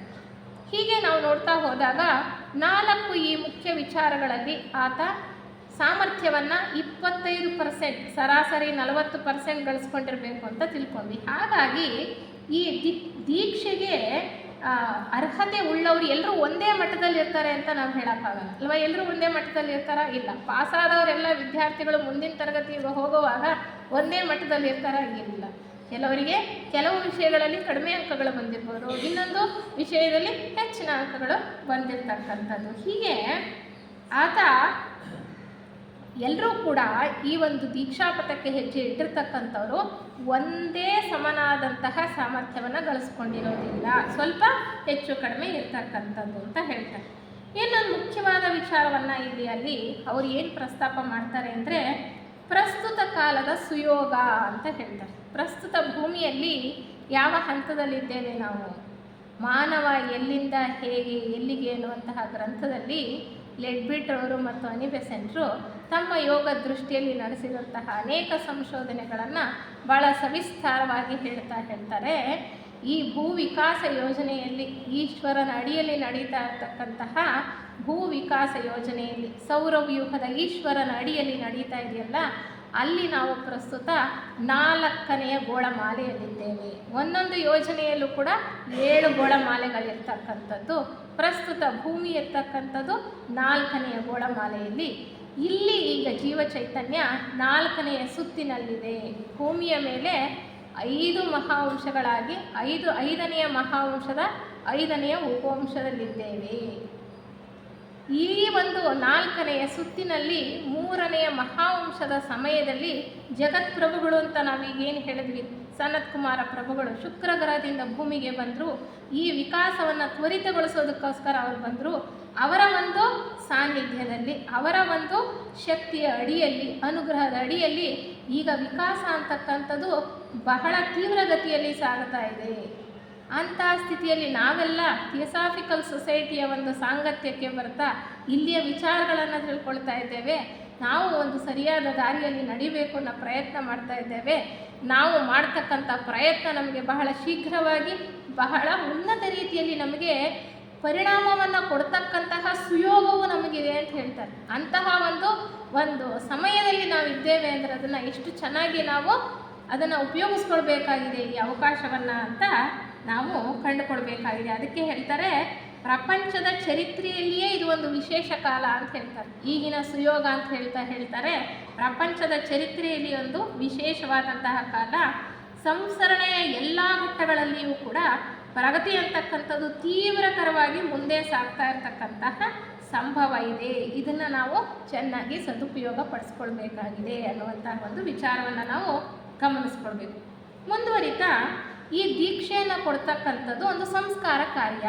ಇದನ್ನು ಸೂಕ್ಷ್ಮ ಲೋಕಗಳಲ್ಲಿ ಕೊಡ್ತಕ್ಕಂಥದ್ದು ಅಂತ ನಾವು ತಿಳ್ಕೊಂಡ್ವಿ ಅಲ್ವಾ. ಈ ದೀಕ್ಷಾ ಕಾರ್ಯ ಅಥವಾ ಈ ಸಂಸ್ಕಾರ ಕಾರ್ಯಕ್ಕೆ ಎಷ್ಟು ಸಮಯ ಹಿಡಿಯುತ್ತೆ ಅನ್ನೋದನ್ನು ನಾವು ತಿಳ್ಕೊಳ್ಳೋದಾದರೆ ಅವರು ಹೇಳ್ತಾರೆ, ಕೆಲವು ಸಂಪ್ರದಾಯಗಳ ರೀತ್ಯ 3 ಹಗಲು 3 ರಾತ್ರಿ 3 ಹಗಲು 3 ರಾತ್ರಿ ಹಿಡಿಯುತ್ತಂತೆ ಈ ಒಂದು ಸಂಸ್ಕಾರ ಕಾರ್ಯವನ್ನು ನೆರವೇರಿಸೋದಕ್ಕೆ. ಆದರೆ ಅನೇಕ ಸಂದರ್ಭಗಳಲ್ಲಿ ಏನು ಮಾಡ್ತಾರೆ, ಈ ಅವಧಿಯನ್ನು ಕಡಿಮೆ ಮಾಡ್ತಾರೆ, ಒಂದೇ ರಾತ್ರಿಯಲ್ಲಿ ಮುಕ್ತಾಯ ಮಾಡ್ತಾರೆ. ಯಾಕೆ ಅಂದರೆ ಅದರ ನಂತರ ವೃದ್ಧ ಶಿಷ್ಯರಿಂದ ಯಾವ ಒಂದು ಅವರಿಗೆ ಮಾರ್ಗದರ್ಶನವನ್ನು ತಲುಪಿಸ್ಬೇಕೋ ಅದನ್ನು ಆ ನಂತರ ಮಾಡ್ತಕ್ಕಂಥದ್ದು. ಹಾಗಾಗಿ ಅದು ಒಂದು ರಾತ್ರಿಗೆ ಅಥವಾ ಒಂದು ದಿನಕ್ಕೆ ಮುಕ್ತಾಯ ಆಗ್ತಕ್ಕಂತಹ ಒಂದು ವಿಚಾರ.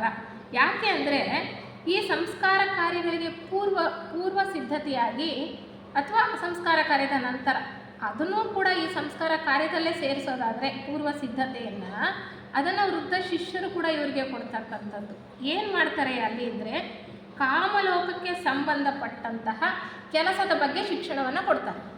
ದೀಕ್ಷೆಯನ್ನು ಕೊಡೋದಕ್ಕೆ ಮುಂಚೆ 3 ದಿನಗಳ ಕಾಲ 3 ರಾತ್ರಿ ಕಾಲ ಹಿಡಿಯುತ್ತೆ ಅಂದರೆ, ಅಥವಾ ಒಂದೇ ದಿನದಲ್ಲಿ ಕೊಡೋದಾದರೆ ಈ ಶಿಕ್ಷಣವನ್ನು ನಂತರ ತಮ್ಮ ವೃದ್ಧ ಶಿಷ್ಯರಿಂದ ಅವರಿಗೆ ಕೊಡಲಾಗುತ್ತೆ ಅಂತ ಹೇಳ್ತಾರೆ. ಹೇಗೆ? ಈ ನಾನಾಗಲೇ ಹೇಳಿದೆ, ಪ್ರಜ್ಞೆ ವಿಕಾಸ ಆಗ್ತಾ ಕಾಮಲೋಕದ ಪ್ರಜ್ಞೆಯಲ್ಲಿ ಕಾಮಲೋಕದಲ್ಲಿ ಕೆಲಸ ಮಾಡ್ತಕ್ಕಂತಹ ಜಾಗೃತವಾಗಿ ಕೆಲಸ ಮಾಡ್ತಕ್ಕಂಥ ಶಕ್ತಿಯನ್ನು ಬೆಳೆಸ್ಕೊಳ್ಬೇಕು. ಅಲ್ಲಿ ಹೇಗೆ ಕೆಲಸ ಮಾಡಬೇಕು ಅಂತಕ್ಕಂಥ ಶಿಕ್ಷಣವನ್ನು ಇಲ್ಲಿ ಅವರಿಗೆ ಕೊಡಲಾಗುತ್ತೆ. ಅಲ್ಲದಲೇ ಬುದ್ಧಿಲೋಕದ ಪ್ರಜ್ಞೆಗೆ ಸಂಬಂಧಪಟ್ಟಂತಹ ಅನುಭವಗಳ ವಿಚಾರದಲ್ಲಿ ಅವರಿಗೆ ತರಬೇತಿಯನ್ನು ಕೊಡ್ತಾರೆ. ಅಂದರೆ ಬುದ್ಧಿಲೋಕಕ್ಕೆ ಸಂಬಂಧಪಟ್ಟಂತಹ ಅನುಭವಗಳ ವಿಚಾರದಲ್ಲಿ ತರಬೇತಿಯನ್ನು ಕೊಡ್ತಾರೆ ಮೊದಲನೇ ದೀಕ್ಷೆಯನ್ನು ಪಡ್ಕೊಳ್ತಕ್ಕಂತಹ ಸಮಯದಲ್ಲಿ. ಯಾಕೆಂದರೆ ಬುದ್ಧಿ ಪ್ರಜ್ಞೆಯನ್ನು ಜಾಗೃತಗೊಳಿಸ್ಕೊಂಡಿರಬೇಕಾಗತ್ತೆ, ಅದನ್ನು ಸ್ವಲ್ಪ ಮಟ್ಟಿಗಾದರೂ ಮುಟ್ಟಿ ಬಂದಿರಬೇಕಾಗುತ್ತೆ ದೀಕ್ಷೆಯನ್ನು ಪಡ್ಕೊಳ್ತಕ್ಕಂತಹ ಸಾಧಕ. ಅಲ್ಲಿ ಮುಂದೆ ಹೇಗೆ ಕೆಲಸ ಕಾರ್ಯಗಳನ್ನು ಮಾಡ್ಕೊಂಡು ಹೋಗಬೇಕು ಅನ್ನೋದ್ರ ಬಗ್ಗೆ ತರಬೇತಿಯನ್ನು ಕೊಡಲಾಗುತ್ತೆ ಅಂತ ಹೇಳ್ತಾರೆ. ಹಾಗಾಗಿ ಇದನ್ನು ಕಡಿಮೆ ಅವಧಿಗೆ ಇಳಿಸ್ಬೋದಾಗಿದೆ. ಆದರೆ ಮುಖ್ಯವಾಗಿರ್ತಕ್ಕಂಥ ಸಂಸ್ಕಾರ ಕಾರ್ಯ 6 ಗಂಟೆಗಳ ಕಾಲಕ್ಕಿಂತ ಕಡಿಮೆ ಸಾಕು ಅಂತ ಹೇಳ್ತಾರೆ. ಮುಖ್ಯವಾಗಿರ್ತಕ್ಕಂತಹ ಘಟ್ಟ ದೀಕ್ಷೆಯನ್ನು ಪ್ರದಾನ ಮಾಡ್ತಕ್ಕಂಥದ್ದು. ಆ ಒಂದು ಜಗತ್ಪ್ರಭುಗಳ ಅನುಗ್ರಹವನ್ನು ಪಡ್ಕೊಂಡು ಯಾವ ಗುರುಗಳಿಗೆ ಈ ಅಧಿಕಾರವನ್ನು ಕೊಟ್ಟಿರ್ತಾರೋ ಅವರು ಈ ಕಾರ್ಯವನ್ನು ನಡೆಸೋದಕ್ಕೆ ಹಿಡಿತಕ್ಕಂಥ ಕಾಲ 6 ಗಂಟೆಗಳು ಅಥವಾ ಅದಕ್ಕಿಂತ ಸ್ವಲ್ಪ ಕಡಿಮೆ ಅಂತ ಹೇಳ್ತಕ್ಕಂಥದ್ದು. ಇದು ಒಂದು ಹಬ್ಬದಂತಹ ವಾತಾವರಣ, ಅಂತಹ ಸಂತೋಷದಾಯಕವಾಗಿರ್ತಕ್ಕಂಥ ಕೆಲಸ. ಯಾಕೆ ಹೇಳಿ? ಇಡೀ ಮಾನವ ಕೋಟಿನೇ ಸಂತೋಷ ಪಡಬೇಕಾಗಿರ್ತಕ್ಕಂತಹ ಒಂದು ಸಮಯ ಇದು. ಯಾಕೆಂದರೆ ಮಾನವ ಕೋಟಿಯಿಂದ ಅಥವಾ ಮಾನವ ಜನಾಂಗದಿಂದ ಒಬ್ಬ ಸಾಧಕ ಈ ದೀಕ್ಷೆಯ ಹಂತಕ್ಕೆ ತಲುಪ್ತಾ ಇದ್ದಾನೆ ಅಂದರೆ ಎಷ್ಟು ಸಂತೋಷದ ಒಂದು ಸಂಗತಿ ಅಂತಕ್ಕಂಥದ್ದನ್ನು ನಾವು ತಿಳ್ಕೊಳ್ಬೇಕು ಅನ್ನುವಂಥ ದೃಷ್ಟಿಯಲ್ಲಿ ಇದು ಒಂದು ಹಬ್ಬದ ವಾತಾವರಣ ಅಂತ ಅವರು ಹೇಳ್ತಾ ಬರ್ತಾರೆ. ಈ ಸಮಯದಲ್ಲಿ ದೀಕ್ಷಾದಾತನ ಉಪದೇಶ, ಏನು ಉಪದೇಶ ಕೊಡ್ತಾರೆ ಅಂದರೆ ಇದು 2 ರೀತಿಯಲ್ಲಿ ಕೊಡಲಾಗುತ್ತೆ ಅಂತ ಹೇಳ್ತಾರೆ. ಅದು ಎಲ್ರಿಗೂ ಸೇರಿರ್ತಕ್ಕಂಥದ್ದು ಒಂದು ಅಂದರೆ ಜನರಲ್ ಇನ್ಸ್ಟ್ರಕ್ಷನ್ಸ್ ಅಂತ ನಾವು ಅಂದ್ಕೊಳ್ಬೋದು. ಇನ್ನೊಂದು ವ್ಯಕ್ತಿಗತವಾದದ್ದು. ಎಲ್ಲರೂ ಬೆಳವಣಿಗೆಯಲ್ಲಿ ಒಂದೇ ಮಟ್ಟದಲ್ಲಿ ಇರೋದಿಲ್ಲ. ನಾನೀಗಾಗಲೇ ಹೇಳಿದ ಹಾಗೆ ಒಬ್ಬ ವ್ಯಕ್ತಿಗೂ ಇನ್ನೊಬ್ಬ ವ್ಯಕ್ತಿಗೂ ಸ್ವಲ್ಪ ವ್ಯತ್ಯಾಸ ಇರುತ್ತಲ್ಲ. ವ್ಯಕ್ತಿಗತವಾಗಿರ್ತಕ್ಕಂತಹ ಮಾರ್ಗದರ್ಶನ ಒಂದು, ಎಲ್ಲರಿಗೂ ಅನ್ವಯಿಸ್ತಕ್ಕಂತಹ ಒಂದು ಮಾರ್ಗದರ್ಶನ ಒಂದು ಅಂತ ಹೇಳ್ತಾ ಹೋಗ್ತಾರೆ. ಅಂದರೆ ಈ ಒಂದು ಶ್ವೇತರ್ಷಿ ಸಂಘ ಅಥವಾ ಸೋದರ ಸಮಾಜ ಅಂತ ನಾವೇನು ಹೇಳ್ತೀವಿ, ವೈಟ್ ಬ್ರದರ್ಹುಡ್ ಅಂತ ನಾವೇನು ಹೇಳ್ತೀವಿ, ಆ ಸಂಘ ಕೈಗೊಂಡಿರ್ತಕ್ಕಂತಹ ಕರ್ತವ್ಯ ಮತ್ತು ಕಾರ್ಯದ ಸ್ವರೂಪ ಏನು ಅನ್ನೋದ್ರ ಬಗ್ಗೆ ಅವರಿಗೆ ಚೆನ್ನಾಗಿ ತಿಳುವಳಿಕೆಯನ್ನು ಕೊಡ್ತಾರೆ. ಅಂದರೆ ಈ ಸಂಘ ಪ್ರಪಂಚದ ದುರ್ಭರವಾದ ಕರ್ಮದ ಹೊರೆಯನ್ನು ಹೊತ್ಕೊಂಡಿದೆ. ಅಂದರೆ ಇಡೀ ಪ್ರಪಂಚದ ಮಾನವ ಕೋಟಿಯ ವಿಕಾಸಕ್ಕಾಗಿ, ಉದ್ಧಾರಕ್ಕಾಗಿ, ಕಲ್ಯಾಣಕ್ಕಾಗಿ, ವಿಕಾಸಕ್ಕಾಗಿ ಕೆಲಸ ಮಾಡ್ತಾ ಇರ್ತಕ್ಕಂಥದ್ದು ಶ್ವೇತಶ್ರೀ ಸಂಘ ಅಂತಕ್ಕಂಥ. ಅಂದರೆ ಎಂತಹ ಜವಾಬ್ದಾರಿ ಇದೆ ನಮ್ಮ ಮೇಲೆ, ಮತ್ತು ಆ ಪ್ರಪಂಚದ ಪೂರ್ತಿ ಕರ್ಮವನ್ನು ಅವರು ಹೊತ್ಕೊಂಡಿರ್ತಕ್ಕಂಥದ್ದು. ಅದಕ್ಕೆ ಇದರ ಒಬ್ಬ ಸದಸ್ಯನಾದವನು ಯಾವ ರೀತಿ ಕೆಲಸ ಮಾಡಬೇಕು ಅಂತದನ್ನು ಅವರು ಹೇಳ್ತಾರೆ. ಮತ್ತು ಪ್ರತಿಯೊಬ್ಬ ವ್ಯಕ್ತಿಯ ಪಾಲಿಗೆ ಬಂದಿರತಕ್ಕಂಥ ಜವಾಬ್ದಾರಿ ಏನು, ಅದರ ಸ್ವರೂಪ ಏನು ಅಂತಕ್ಕಂಥದ್ದನ್ನು ಕೂಡ ಅವರಿಗೆ ತಿಳಿಸ್ಕೊಡ್ತಾರೆ. ಈ ಮಹಾಸಂಘಕ್ಕೆಲ್ಲ ಇರ್ತಕ್ಕಂತಹ ನಾಯಕ ಒಬ್ಬನೇ. ಯಾರದು? ಈ ಸಂಘದ ಅಧಿಪತಿ ಜಗತ್ಪ್ರಭುಗಳಾದ ಸನತ್ಕುಮಾರ ಪ್ರಭುಗಳು. ಅವರ ಸಲಹೆಯನ್ನು ಪ್ರತಿಯೊಬ್ಬರೂ ಕೂಡ ಚಾಚೂ ತಪ್ಪದೆ ಇಲ್ಲಿ ನಡೆಸ್ತಕ್ಕಂಥದ್ದು. ಆದರೆ ಆ ಪ್ರಭುಗಳು ಹೇಗೆ ಕೆಲಸ ಮಾಡ್ತಾರಪ್ಪ ಅಂದರೆ, ಯಾವುದೇ ಒಂದು ವಿಚಾರದಲ್ಲಿ, ಯಾವುದೇ ಒಂದು ಕೆಲಸದಲ್ಲಿ ಒಂದು ನಿರ್ಧಾರವನ್ನು ತಗೊಳ್ಬೇಕು ಅಂದರೆ ಈ ಸಂಘದ ಎಷ್ಟೇ ಚಿಕ್ಕ ಸಹೋದರನಾಗಿದ್ದರೂ ಕೂಡ ಆತನ ಸಲಹೆಯನ್ನು ಪಡ್ಕೊಳ್ತಾರಂತೆ. ನೋಡಿ ಎಂತಹ ಉದಾತ್ತವಾದಂತಹ ಗುಣ. ಆದರೆ ಕೊನೆಗೆ ತೀರ್ಮಾನವನ್ನು ಅವರು ತಗೊಳ್ತಕ್ಕಂಥದ್ದು. ಯಾರನ್ನೂ ಇಲ್ಲಿ ಕಡೆಗಣಿಸ್ತಕ್ಕಂಥದ್ದಲ್ಲ. ಇನ್ನು ಮೊದಲ ಹೆಜ್ಜೆ ಇಟ್ಟಿರ್ತಕ್ಕಂಥವ್ರನ್ನೂ ಕೂಡ ಅಷ್ಟೇ ಗೌರವಯುತವಾಗಿ, ಅಷ್ಟೇ ಮುಖ್ಯವಾಗಿ ಪರಿಗಣಿಸ್ತಕ್ಕಂಥದ್ದು ಅಂತ. ಮತ್ತು ಈ ಒಂದು ಸಂಘಕ್ಕೆ ಗೊತ್ತು ಮಾಡಿರ್ತಕ್ಕಂತಹ ಈ ಸಂಘ ಆ ದೀಕ್ಷೆಯನ್ನು ಪಡ್ಕೊಳ್ತಕ್ಕಂಥ ವ್ಯಕ್ತಿಗೆ ಯಾವ ಕೆಲಸವನ್ನು ವಹಿಸಿದ್ರು, ಯಾವ ಸ್ಥಳಕ್ಕೆ ಹೋಗಿ ಮಾಡಬೇಕಾಗಿದ್ರೂ ಕೂಡ ಯಾವ ರೀತಿಯಲ್ಲಿ ಕೆಲಸ ಮಾಡಬೇಕು ಅಂತಕ್ಕಂಥದ್ದನ್ನು ಆ ಸಂಘ ಅವರಿಗೆ ತಿಳಿಸ್ಕೊಡುತ್ತೆ. ದೀಕ್ಷೆ ಪಡ್ಕೊಂಡಿರ್ತಕ್ಕಂಥವನಿಗೆ ಯಾವುದೇ ಸಮಯದಲ್ಲೂ ಸದಾಕಾಲ ಎಚ್ಚೆತ್ತಿರಬೇಕು, ಸದಾಕಾಲ ಸೇವೆ ಮಾಡೋದಕ್ಕೆ ಸಿದ್ಧನಾಗಿರಬೇಕು. ದೀಕ್ಷೆಯನ್ನು ಪಡ್ಕೊಂಡಿರ್ತಕ್ಕಂಥವನು ಇತರರ ಸೇವೆಗೋಸ್ಕರ ತನ್ನ ಪ್ರತಿ ಸೋದರನ ಜೀವಿತ ಮೀಸಲಾಗಿರಬೇಕು. ಇತರರಿಗೋಸ್ಕರ ತನ್ನ ಜೀವನ ಇರಬೇಕು, ತನ್ನ ಸ್ವಂತಕ್ಕಾಗಿ ಅಲ್ಲ ಅಂತಕ್ಕಂಥದ್ದನ್ನು ಚೆನ್ನಾಗಿ ಆತ ಅರ್ಥೈಸ್ಕೊಂಡಿರಬೇಕು. ಈ ದೀಕ್ಷೆಯನ್ನು ಪಡ್ಕೊಳ್ತಕ್ಕಂಥ ಸೋದರ ಪ್ರಭುಗಳ ಅನುಗ್ರಹ ಶಕ್ತಿಗೂ ಮತ್ತು ಹಿರಿಯ ಸಹೋದರರು ಜೀವನ್ಮುಕ್ತರಿರ್ತಾರಲ್ಲ ಅವರಿಂದ ಬರ್ತಕ್ಕಂತಹ ಆಶೀರ್ವಾದ ಶಕ್ತಿಗೂ ಕೂಡ ಒಂದು ನಾಲೆಯಾಗಿ ಕೆಲಸ ಮಾಡ್ತಾ ಇರ್ತಾನೆ. ಅಂದರೆ ಎಷ್ಟು ಪರಿಶುದ್ಧತೆಯನ್ನು ಬಳಸ್ಕೊಂಡಿರಬೇಕು ಆತ ತನ್ನ ದೇಹಗಳಲ್ಲಿ, ಕೆಳಗಿನ ದೇಹಗಳಲ್ಲಿ ಪರಿಶುದ್ಧತೆಯನ್ನು ಗಳಿಸ್ಕೊಂಡಿದ್ರೆ ಮಾತ್ರ ಆತ ಒಂದು ಕಾಲುವೆಯಾಗಿ ಅಥವಾ ಆ ಶಕ್ತಿ ಸರಾಗವಾಗಿ ಹರಿಯೋದಕ್ಕೆ ಒಂದು ಕಾಲುವೆಯಾಗಿ ಅಥವಾ ನಾಲೆಯಾಗಿ ಕೆಲಸ ಮಾಡೋದಕ್ಕೆ ಸಾಧ್ಯ ಅನ್ನೋದನ್ನು ಅವ್ರಿಗೆ ಚೆನ್ನಾಗಿ ಮನದಟ್ಟು ಮಾಡಿಕೊಡ್ತಾರೆ. ಅದನ್ನು ಆತ ತಿಳ್ಕೊಳ್ಬೇಕಾಗಿರುತ್ತೆ ಅಂತ. ಅಂದರೆ ಈಗ ನಾನು ಆಗಲೇ ಹೇಳಿದ ಹಾಗೆ ನಾನು ದೀಕ್ಷೆಯನ್ನು ಪಡ್ಕೊಂಡಿದ್ದೇನೆ, ಈ ದೀಕ್ಷಾಪಥವನ್ನು ನಾನು ಪ್ರವೇಶ ಮಾಡಿದ್ದೇನೆ ಅಂತಂದರೆ ನನಗೆ ಇನ್ಯಾವ ಪ್ರಯತ್ನವೂ ಬೇಡ, ನಾನು ಸಲೀಸಾಗಿ ಇಲ್ಲಿ ಈಜ್ಕೊಂಡು ಹೋಗ್ಬಿಡ್ತೀನಿ ಅಂತಲ್ಲ ಹೇಳ್ತಾರೆ. ಅದಕ್ಕೆ ದೀಕ್ಷಾಪಥವನ್ನು ಪ್ರವೇಶ ಮಾಡಿರ್ತಕ್ಕಂಥವನೇ ಅಂಥವನಿಗೆ ನದಿಯನ್ನು ಪ್ರವೇಶಿಸಿರುವವನು ಅಂತ ಹೇಳ್ತಾರೆ, ಅಥವಾ ಪ್ರವಾಹವನ್ನು ಪ್ರವೇಶಿಸಿರುವವನು ಅಥವಾ ಹೊಳೆಯನ್ನು. ಒಂದೊಂದು ಪುಸ್ತಕದಲ್ಲಿ ಒಂದೊಂದು ಪದವನ್ನು ಉಪಯೋಗಿಸ್ತಾರೆ. ಒಟ್ಟಿನಲ್ಲಿ ಆ ದೀಕ್ಷಾ ಪಥವನ್ನು ಪ್ರವೇಶ ಮಾಡಿರ್ತಕ್ಕಂಥವನಿಗೆ ಇನ್ನೂ ಹೆಚ್ಚಿನ ಪ್ರಯತ್ನದ ಅವಶ್ಯಕತೆ ಇದೆ, ಇನ್ನೂ ಹೆಚ್ಚಿನ ಜವಾಬ್ದಾರಿ ಇದೆ ಅಂತಕ್ಕಂಥದ್ದನ್ನು ನಾವು ಚೆನ್ನಾಗಿ ಅರ್ಥೈಸ್ಕೊಳ್ಬೇಕು. ಹಾಗಾದರೆ ದೀಕ್ಷಾಪಥಕ್ಕೆ ನಾವು ಪ್ರವೇಶ ಪಡ್ಕೊಂಡ ನಂತರ ನಮಗೆ ಅಪಜಯ ಅನ್ನೋದು ಇರೋದೇ ಇಲ್ವಾ? ನಾವು ಎಲ್ಲ ಕಾರ್ಯಗಳಲ್ಲೂ ಜಯವನ್ನೇ ಸಾಧಿಸ್ಕೊಂಡು ಹೋಗ್ತಾ ಇರ್ತೀವ ಅಂದರೆ ಖಂಡಿತ ಇಲ್ಲ. ನಾವಿನ್ನೂ ಜೀವನ್ಮುಕ್ತರಾಗಿಲ್ಲ. ಜೀವನ್ಮುಕ್ತರಾಗೋ ತನಕ ದೀಕ್ಷೆಯನ್ನು ಪಡ್ಕೊಂಡಿದ್ರೂ ಕೂಡ ನಮ್ಮ ಜವಾಬ್ದಾರಿಗಳನ್ನು ಸರಿಯಾಗಿ ನಿರ್ವಹಿಸದೇ ಇದ್ದಾಗ, ನಿಸ್ವಾರ್ಥಯುತವಾಗಿ ನಾವು ಕೆಲಸಗಳನ್ನು ಮಾಡದೇ ಇದ್ದಾಗ ಖಂಡಿತವಾಗಲೂ ನಾವು ಈ ಪಥದಿಂದ ಕೆಳಗಡೆ ಜಾರಿ ಬೀಳ್ತಕ್ಕಂತಹ ಸಂದರ್ಭಗಳು ಇವೆ. ಅಂದರೆ ನಾವಿನ್ನೂ ಎಷ್ಟು ಜಾಗರೂಕರಾಗಿ ಕೆಲಸ ಮಾಡಬೇಕು. ದೀಕ್ಷಾಪಥಕ್ಕೆ ಹೆಜ್ಜೆಯನ್ನಿಟ್ಟ ನಂತರ ಇನ್ನೂ ಹೆಚ್ಚಿನ ಎಚ್ಚರಿಕೆಯಿಂದ ನಾವು ಕೆಲಸ ಮಾಡ್ತಕ್ಕಂಥದ್ದು ಭಾಳ ಮುಖ್ಯ.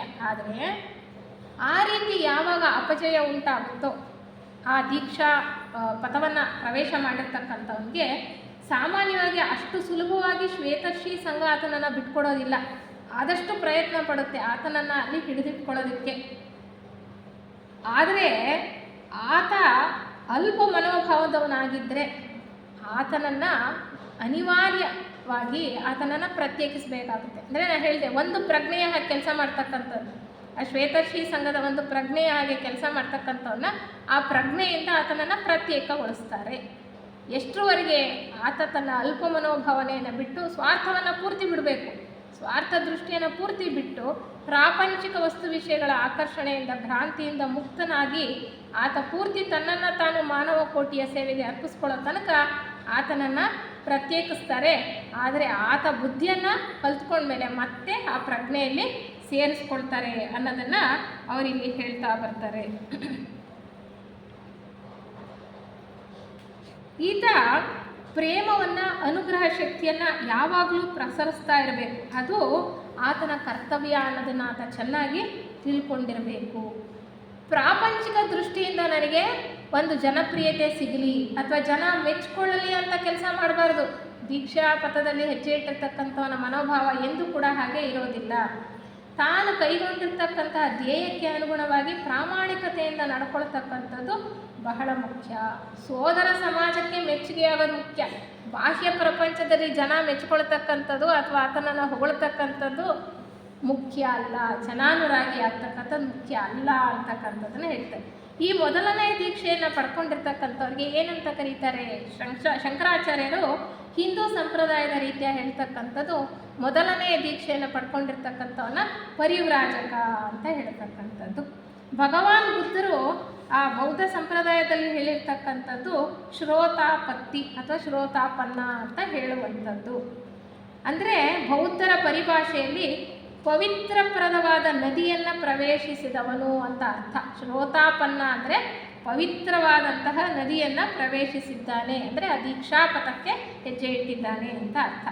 ಪರಿವ್ರಾಜಕ ಅಂದರೆ ಏನು ಅಂತ ನಾವು ಅರ್ಥ ಮಾಡ್ಕೊಳ್ಬೇಕು. ಹೇಳ್ತಾರೆ, ಕೆಳಗಿನ 3 ಲೋಕಗಳಲ್ಲಿ ವಾಸಿಸಲು ಯೋಗ್ಯವಾದ ಸುರಕ್ಷಿತ ಸ್ಥಾನವನ್ನು ಕಾಣದೆ ಅಂತಹ ಶಾಶ್ವತವಾದಂತಹ ಆಶ್ರಯ ಸ್ಥಾನಕ್ಕೋಸ್ಕರ ಅಲದಾಡ್ತಾ ಇರ್ತಾನೆ. ಅಂದರೆ ಕೆಳಗಿನ 3 ಲೋಕಗಳು ಆತನು ಇರೋದಕ್ಕೆ ಅನುಕೂಲಕರವಾಗಿಲ್ಲದಲೇ ಇರ್ತಕ್ಕಂಥದ್ದು. ಅಂದರೆ ಅದು ಲೌಕಿಕ ಪ್ರಪಂಚಕ್ಕೆ ಸೇರಿರ್ತಕ್ಕಂಥದ್ದು ಕೆಳಗಿನ 3 ಲೋಕಗಳು ಅಲ್ವಾ.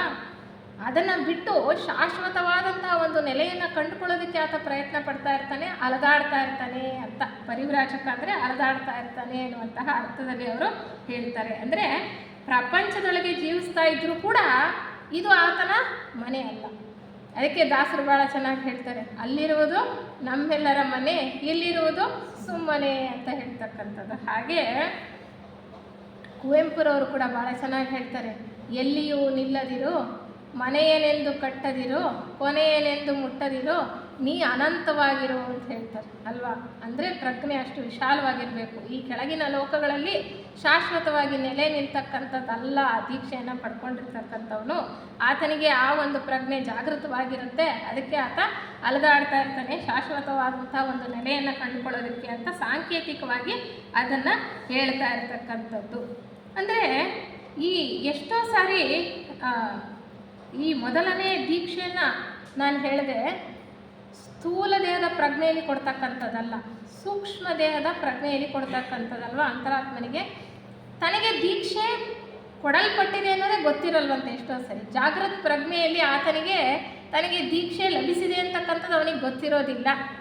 ಆದರೆ ಅವನ ಗುಣಲಕ್ಷಣಗಳನ್ನು ನೋಡಿ ಒಬ್ಬರು ತಿಳ್ಕೊಳ್ಬೋದು. ಏನು ಅಂತಂದರೆ ಅವ್ರಿಗೆ ಹೇಳ್ತಾರೆ, ಅವ್ರು ಭಾಳ ಚೆನ್ನಾಗಿ ಹೇಳ್ತಾರೆ, ಅನೇಕ ಸಂದರ್ಭಗಳಲ್ಲಿ ಈ ದೀಕ್ಷೆಯ ನೆನಪು ಆತನ ಮೆದುಳು ಪ್ರಜ್ಞೆಗೆ ಬರದೇ ಹೋಗಬಹುದು. ಯಾಕೆ ಅಂದರೆ ಈ ದೀಕ್ಷೆಯನ್ನು ಜಾಗೃತಾವಸ್ಥೆಗೆ ಅತೀತವಾದಂತಹ ಕಾಮದೇಹದಲ್ಲಿ ಕೊಡಲ್ಪಟ್ಟಿರುತ್ತೆ ಅಂತ. ಆದರೆ ನಿಜವಾದ ಅದರ ಹೆಗ್ಗುರುತೇನು ಅಂದರೆ ಆತನ ಜೀವಿತೋದ್ದೇಶ ಅಂತಕ್ಕಂಥದ್ದು ಪ್ರಪಂಚ ಕೊಡ್ತಕ್ಕಂಥ ಸುಖವನ್ನು ಅನುಭವಿಸೋದಕ್ಕಲ್ಲ, ಸ್ಥಿರವಾದ ನಿರಾಸಕ್ತಿ. HPV ಅವರು ಮೊದಲೇ ಹೇಳ್ತಾರೆ, ಪ್ರಾಪಂಚಿಕ ವಿಷಯಗಳಲ್ಲಿ ಸ್ಥಿರವಾದ ನಿರಾಸಕ್ತಿ. ಅಂದರೆ ಅದನ್ನು ಅನುಭವಿಸೋದಲ್ಲ ನನ್ನ ಜೀವಿತದ ಉದ್ದೇಶ. ನನ್ನ ಕೈಲಾದಷ್ಟು ಕೂಡ ಪ್ರಪಂಚದ ಮೇಲ್ಮೆಯನ್ನು ಮುಂದುವರಿಸೋದಕ್ಕೋಸ್ಕರ ನಾನು ಬದುಕ್ತಾ ಇರ್ತೀನಿ. ಯಾರು ತನ್ನ ಸುಖವನ್ನು ಬದಿಗಿಟ್ಟು ತಾನು ಪ್ರಾಪಂಚಿಕ ವಸ್ತು ವಿಷಯಗಳಿಗೆ ಅಂಟುಕೊಳ್ಳದಲೆ ಅದರಿಂದ ಆಕರ್ಷಿತನಾಗದಲೆ ಸದಾಕಾಲ ಕಾಯ ವಾಚ ಮನಸ ಮಾನವ ಕೋಟಿಯ ಕಲ್ಯಾಣಕ್ಕೋಸ್ಕರ ಕೆಲಸ ಮಾಡ್ತಾ ಇರ್ತಾನೋ ಆತ ನಿಜವಾಗಲೂ ಕೂಡ ಈ ಒಂದು ಯೋಗ ಮಾರ್ಗದಲ್ಲಿ ಮೊದಲನೇ ದೀಕ್ಷೆಯಲ್ಲಿ ಪಡ್ಕೊಂಡಿರಬಹುದು ಅನ್ನುವಂತಹ ಲಕ್ಷಣಗಳನ್ನು ತೋರಿಸ್ತಾನೆ ಅಂತ ಅವರು ಹೇಳ್ತಾ ಬರ್ತಾರೆ. ಈ ಮೊದಲನೇ ದೀಕ್ಷೆಯನ್ನು ಪಡ್ಕೊಂಡಿರ್ತಕ್ಕಂಥವನು ಎರಡನೇ ದೀಕ್ಷೆಯನ್ನು ಪಡ್ಕೊಳ್ಳೋದಕ್ಕೆ ಮುಂಚೆ 3 ಮುಖ್ಯ ಬಂಧಗಳನ್ನು ಕಳ್ಕೊಳ್ಬೇಕು. ನಾವೀಗಾಗಲೇ ತಿಳ್ಕೊಂಡ್ವಿ, ದಶಬಂಧಗಳು, ಆತ್ಮನನ್ನು ಬಂಧಿಸಿರ್ತಕ್ಕಂಥ ಸಂಕೋಲೆಗಳು 10 ಇವೆ. ಅದರಲ್ಲಿ ಮೊದಲನೇ ದೀಕ್ಷೆಯನ್ನು ಪಡ್ಕೊಂಡ ನಂತರ ಎರಡನೇ ದೀಕ್ಷೆಗೆ ಮೊದಲು ಈ 3 ಸಂಕೋಲೆಗಳನ್ನು ಕಳ್ಕೊಳ್ಬೇಕು. ಯಾವುದು ಈ 3 ಸಂಕೋಲೆಗಳು ಅಂದರೆ ಸ್ವಕಾಯ ದೃಷ್ಟಿ. ಮೊದಲನೆಯದು ಸ್ವಕಾಯ ದೃಷ್ಟಿ, ಅಂದರೆ ಈ ದೇಹನೇ ನಾನು ಅಂತಕ್ಕಂತಹ ಭ್ರಾಂತಿ. ನಾವು ಎಷ್ಟೇ ತಿಳ್ಕೊಂಡ್ರು, ಎಷ್ಟೇ ಓದಿದ್ರು, ಎಷ್ಟೇ ನಾವು ಕೇಳಿ ಅಂದ್ಕೊಂಡ್ರು, ನಾವು ಸ್ವಭಾವತಃ ಆ ರೀತಿ ಇದ್ದೀವ? ಇಲ್ಲ. ಆದರೆ ಸ್ವಭಾವತಃ ಆ ರೀತಿ ಜೀವನವನ್ನು ಮಾಡಬೇಕು ಜಾಗೃತವಾಗಿ. ನಾನು ಈ ದೇಹ ಅಲ್ಲ, ನಾನು ಆತ್ಮಸ್ವರೂಪಿ ಅಂತಕ್ಕಂತಹ ಒಂದು ಪ್ರಜ್ಞೆ ಆತನಲ್ಲಿ ಸದಾಕಾಲ ಇರಬೇಕು. ಅದನ್ನೇ ಸ್ವಕಾಯ ದೃಷ್ಟಿ ಅಂತ ಹೇಳ್ತಾರೆ.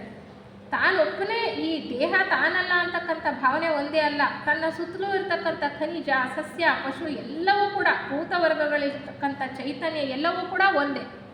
ಆತ್ಮ ಚೈತನ್ಯ ಒಂದೇ, ಅಣುರೇಣು ತೃಣಕಾಷ್ಟದಲ್ಲಿ ಇರ್ತಕ್ಕಂಥ ಚೈತನ್ಯ ಒಂದೇ ಅಂತಕ್ಕಂಥದ್ದನ್ನು ಬಲವಾಗಿ ಆತ ನಂಬಿರಬೇಕಲ್ಲ, ಆ ರೀತಿಯಾದ ಜೀವನವನ್ನು ನಡೆಸ್ತಾ ಇರಬೇಕು. ಆ ಸ್ವಕಾಯ ದೃಷ್ಟಿಯನ್ನು ಪೂರ್ತಿಯಾಗಿ ಕಳ್ಕೊಳ್ಬೇಕು. ಪ್ರತ್ಯೇಕ ಭಾವನೆ ಅಂತಕ್ಕಂಥದ್ದು ಪೂರ್ಣವಾಗಿ ನಾಶ ಆಗಬೇಕು. ದೀಕ್ಷಾಪಥದಲ್ಲಿ ನಾವಾಗಲೇ ತಿಳ್ಕೊಂಡ ಹಾಗೆ ಈ ದೋಷಗಳು ಅಮೂಲಾಗ್ರವಾಗಿ ಬುಡ ಸಮೇತ ಕಿತ್ತು ಹಾಕಲ್ಪಡಬೇಕು ಅಂತ. ಅದಕ್ಕೆ ಹೇಳ್ತಾರೆ, ನೆರೆಯವರ ಶ್ರೇಯಸ್ಸಿಗಾಗಿ ತಾನು ಸದಾಕಾಲ ಕೆಲಸ ಮಾಡ್ತಾ ಇರಬೇಕು. ಇದು ಮೊದಲನೇದು. ಎರಡನೇದೇನಪ್ಪ ಅಂದರೆ ವಿಚಿಕಿತ್ಸೆ, ಅಂದರೆ ಸಂಶಯ ಪ್ರವೃತ್ತಿ ಇರಬಾರ್ದು. ಪರಮಾತ್ಮನ ಒಂದು ಬೃಹತ್ ಸಂಸ್ಕರಣಾ ಯೋಜನೆ ಇದೆ, ಅದು ಈ ಒಂದು ಜೀವ ವಿಕಾಸ ಯೋಜನೆ. God has A plan that is evolution ಅಂತ ನಾವು ಹೇಳ್ತೀವಲ್ಲ, ಅದರಲ್ಲಿ ದೃಢವಾದಂತಹ ನಂಬಿಕೆ ಇರಬೇಕು, ಸಂಶಯ ಇರಬಾರ್ದು. ಗುರುಗಳ ಇರುವಿಕೆಯಲ್ಲಿ ಸಂಶಯ ಇರಬಾರ್ದು, ದೃಢವಾದಂತಹ ನಂಬಿಕೆ ಅಂತಕ್ಕಂಥದ್ದು ಇರಬೇಕು.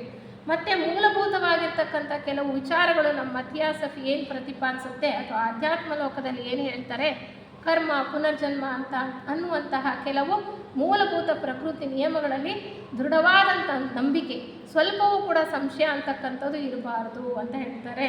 ಯಾಕೆಂದರೆ ಆಧ್ಯಾತ್ಮ ಪಥ ಇರೋದೇ ಹಾಗೆ, ಇದನ್ನು ನಂಬಿ ನೋಡು ಅಂತ ಹೇಳ್ತಾರೆ. ವಿಜ್ಞಾನ ಹಾಗಲ್ಲ, ಭೌತಿಕ ಕಣ್ಣುಗಳಿಗೆ ಕಾಣೋದನ್ನು ಪ್ರಯೋಗಗಳ ಮೂಲಕ ತಿಳ್ಕೊಂಡು ಆಮೇಲೆ ನಂಬತಕ್ಕಂಥದ್ದು. ಆದರೆ ಆಧ್ಯಾತ್ಮ ನಂಬಿ ನಂತರ ನೋಡ್ತಕ್ಕಂಥದ್ದು, ಆತ ತನ್ನ ಅನುಭವಕ್ಕೆ ತಂದುಕೊಳ್ತಕ್ಕಂಥದ್ದು ಭಾಳ ಮುಖ್ಯ. ಅಂದರೆ ಈ ಸಂಶಯ ಪ್ರವೃತ್ತಿ ಅನ್ನೋದು ಇರಬಾರ್ದು. ಮೂರನೇದಾಗಿ ಹೇಳ್ತಾರೆ ಮೂಢನಂಬಿಕೆಯಲ್ಲಿ ಆತನಿಗೆ ಯಾವುದೇ ಕೂಡ ವಿಶ್ವಾಸ ಇರಬಾರ್ದು. ಮೂಢನಂಬಿಕೆಯನ್ನು ಸಂಪೂರ್ಣವಾಗಿ ಆತ ಬಿಟ್ಟಿರಬೇಕು. ಏಕೆಂದರೆ ಈ ವಿಚಾರ ಶೂನ್ಯ ತಪ್ಪು ನಂಬಿಕೆಗಳು, ಒಟ್ಟು ಸಂಪ್ರದಾಯಗಳು, ಅದಕ್ಕೆ ಅರ್ಥ ಇಲ್ಲದಂತಹ ಆಚರಣೆಗಳಲ್ಲಿ ನಮಗೆ ನಂಬಿಕೆ ಇರಬಾರ್ದು. ಅದನ್ನು ಅಮೂಲಾಗ್ರವಾಗಿ ತೆಗೆದುಹಾಕಿರಬೇಕು. ನಾವು ಯಾವುದೇ ಕೆಲಸ ಮಾಡಿದ್ರೂ ಕೂಡ ಅದರ ಹಿಂದಿರ್ತಕ್ಕಂತಹ ಅರ್ಥ ಉದ್ದೇಶವನ್ನು ತಿಳ್ಕೊಂಡು ಕೆಲಸ ಮಾಡಬೇಕು. ಸುಮ್ಮನೆ ಯಾರೋ ಹೇಳಿದ್ರು ಅಂತ ಕುರುಡು ನಂಬಿಕೆಯಿಂದ, ಮೂಢನಂಬಿಕೆಯಿಂದ ಕೆಲಸವನ್ನು ಮಾಡ್ತಕ್ಕಂಥದ್ದಲ್ಲ. ಹೀಗೆ ಎಷ್ಟೋ ಸಂಸ್ಕಾರ ಕಾರ್ಯಗಳಿಂದ ನಾವು ತೊಡಗಿಸ್ಕೊಂಡಿರ್ತೇವಲ್ವ. ಪ್ರಾರ್ಥನೆ ಇರ್ಬೋದು, ಸಂಸ್ಕಾರ ಕಾರ್ಯಗಳು, ತೀರ್ಥಯಾತ್ರೆಗಳು, ಉಪವಾಸ ಮಾಡ್ತಕ್ಕಂಥದ್ದು, ವ್ರತ ಮಾಡ್ತಕ್ಕಂಥದ್ದು, ಈ ಎಲ್ಲವೂ ಕೂಡ ಬೇಕೇ ಬೇಕು, ಅನಿವಾರ್ಯ ಅಂತ ತಿಳ್ಕೊಳ್ಬಾರ್ದು. ಇವೆಲ್ಲವೂ ಕೂಡ ದೀಕ್ಷಾಪಥದಲ್ಲಿ ಮುಂದೆ ಹೋಗೋದಕ್ಕೆ ಅನಿವಾರ್ಯ ಅಥವಾ ಆಧ್ಯಾತ್ಮ ಪಥದಲ್ಲಿ ಹೋಗೋದಕ್ಕೆ ಅನಿವಾರ್ಯ ಅಂತ ಅನ್ನುವಂತಹ ನಂಬಿಕೆ, ಮೂಢನಂಬಿಕೆ ಇರಬಾರ್ದು. ಅವು ಸಹಾಯಕ ಪ್ರಾಥಮಿಕ ಹಂತದಲ್ಲಿ ಹೇಗೆ ಅಂದರೆ, ಒಬ್ಬ ಸಾಧಕ ತನ್ನ ಇಚ್ಛಾಶಕ್ತಿಯನ್ನು ಹೆಚ್ಚಿಸ್ಕೊಳ್ಳೋದಕ್ಕೆ, ವಿವೇಚನೆಯನ್ನು ಬೆಳೆಸ್ಕೊಳ್ಳೋದಕ್ಕೆ, ಪ್ರೇಮ ಭಾವವನ್ನು ಬೆಳೆಸ್ಕೊಳ್ಳೋದಕ್ಕೆ ಅವು ಸಹಾಯಕರ. ಏಕೆಂದರೆ ಒಂದು ವ್ರತ ಮಾಡಬೇಕು ಅಂದರೆ, ಒಂದು ಕ್ರಿಯೆಯನ್ನು ಮಾಡಬೇಕು ಅಂದರೆ ಎಷ್ಟೋ ಶ್ರದ್ಧಾ ಭಕ್ತಿಯಿಂದ ಮಾಡ್ತಕ್ಕಂಥದ್ದು, ನಿಯಮಗಳನ್ನು ಪಾಲಿಸ್ತಕ್ಕಂಥ ಒಂದು ವಿಚಾರ ಇರತಕ್ಕಂಥದ್ದು. ಅಲ್ಲಿ ಇಚ್ಛಾಶಕ್ತಿ ಬೇಕು, ಇದೇ ಥರ ಮಾಡ್ತೀನಿ ಅಂತ. ಆ ಇಚ್ಛಾಶಕ್ತಿ ಅದನ್ನು ಮಾಡೋಕ್ಕಲ್ಲ. ಪ್ರಾರಂಭದಲ್ಲಿ ಅದನ್ನು ಮಾಡ್ತಾ ಮಾಡ್ತಾ ಇಚ್ಛಾಶಕ್ತಿಯನ್ನು ಬೆಳೆಸ್ಕೊಳ್ಳೋಕ್ಕೋಸ್ಕರ ಅವನ್ನು ಮಾಡ್ತೇವೆ. ನಂತರ ನಮ್ಮ ಇಚ್ಛಾಶಕ್ತಿ ಹೇಗಿರಬೇಕು, ಲೋಕ ಕಲ್ಯಾಣಕ್ಕೋಸ್ಕರ ಕೆಲಸ ಮಾಡ್ತಕ್ಕಂಥ ಇಚ್ಛಾಶಕ್ತಿ, ಆ ದೈವೀ ಗುಣಗಳನ್ನು ಸಂಪೂರ್ಣವಾಗಿ ಹೊರಗೆಡ್ತಕ್ಕಂಥ ಇಚ್ಛಾಶಕ್ತಿ ನಮ್ಮಲ್ಲಿ ಬರಬೇಕು. ಆ ಉದ್ದೇಶಕ್ಕೆ ಪೂರಕವಾಗಿ ಇವು ಕೆಲಸ ಮಾಡ್ತವೆ ಹೊರತು ಇವು ಅನಿವಾರ್ಯ ಅಲ್ಲ. ಈ ಒಂದು ಆಚರಣೆಗಳು ಯಾವುವನ್ನು ಅನುಸರಿಸದನೆಯೇ, ಯಾವೂ ಬೇಕಾಗಿಲ್ಲ, ಇವು ಯಾವುದನ್ನು ಕೂಡ ಅನುಸರಿಸದನೇ ಒಬ್ಬ ಸಾಧಕ ಪರಮಧ್ಯೇಯವನ್ನು ಸಾಕ್ಷಾತ್ಕಾರ ಮಾಡ್ಕೊಳ್ಬೋದು. ಇವು ಯಾವೂ ಅನಿವಾರ್ಯ ಅಲ್ಲ. ನಾವು ಅನಿವಾರ್ಯ ಅಂತ ತಿಳ್ಕೊಂಡು ಬಿಡ್ತೀವಿ. ಪ್ರಾರ್ಥನೆ ಮಾಡೋದಾಗಲಿ, ಒಂದು ವ್ರತ ಮಾಡೋದಾಗಲಿ, ಉಪವಾಸ ಮಾಡೋದಾಗಲಿ ಅಲ್ಲ. ಅದು ನಮ್ಮ ಶಕ್ತಿಯನ್ನು ಹೆಚ್ಚಿಸುತ್ತೆ ಅಷ್ಟೇ. ಆದರೆ ಅಲ್ಲೇ ಇದ್ದರೆ ನಾವು ಅದಕ್ಕೆ ಅಂಟ್ಕೊಂಡಿರ್ತೇವೆ. ಅದನ್ನು ಬಿಟ್ಟು ನಾವು ಉನ್ನತ ಉದ್ದೇಶಗಳಿಗೋಸ್ಕರ ಕೆಲಸ ಮಾಡ್ತಕ್ಕಂತಹ ಇಚ್ಛಾಶಕ್ತಿಯನ್ನು ಬೆಳೆಸ್ಕೊಳ್ಬೇಕಾಗಿದೆ ಅಂತ ಹೇಳ್ತಾರೆ.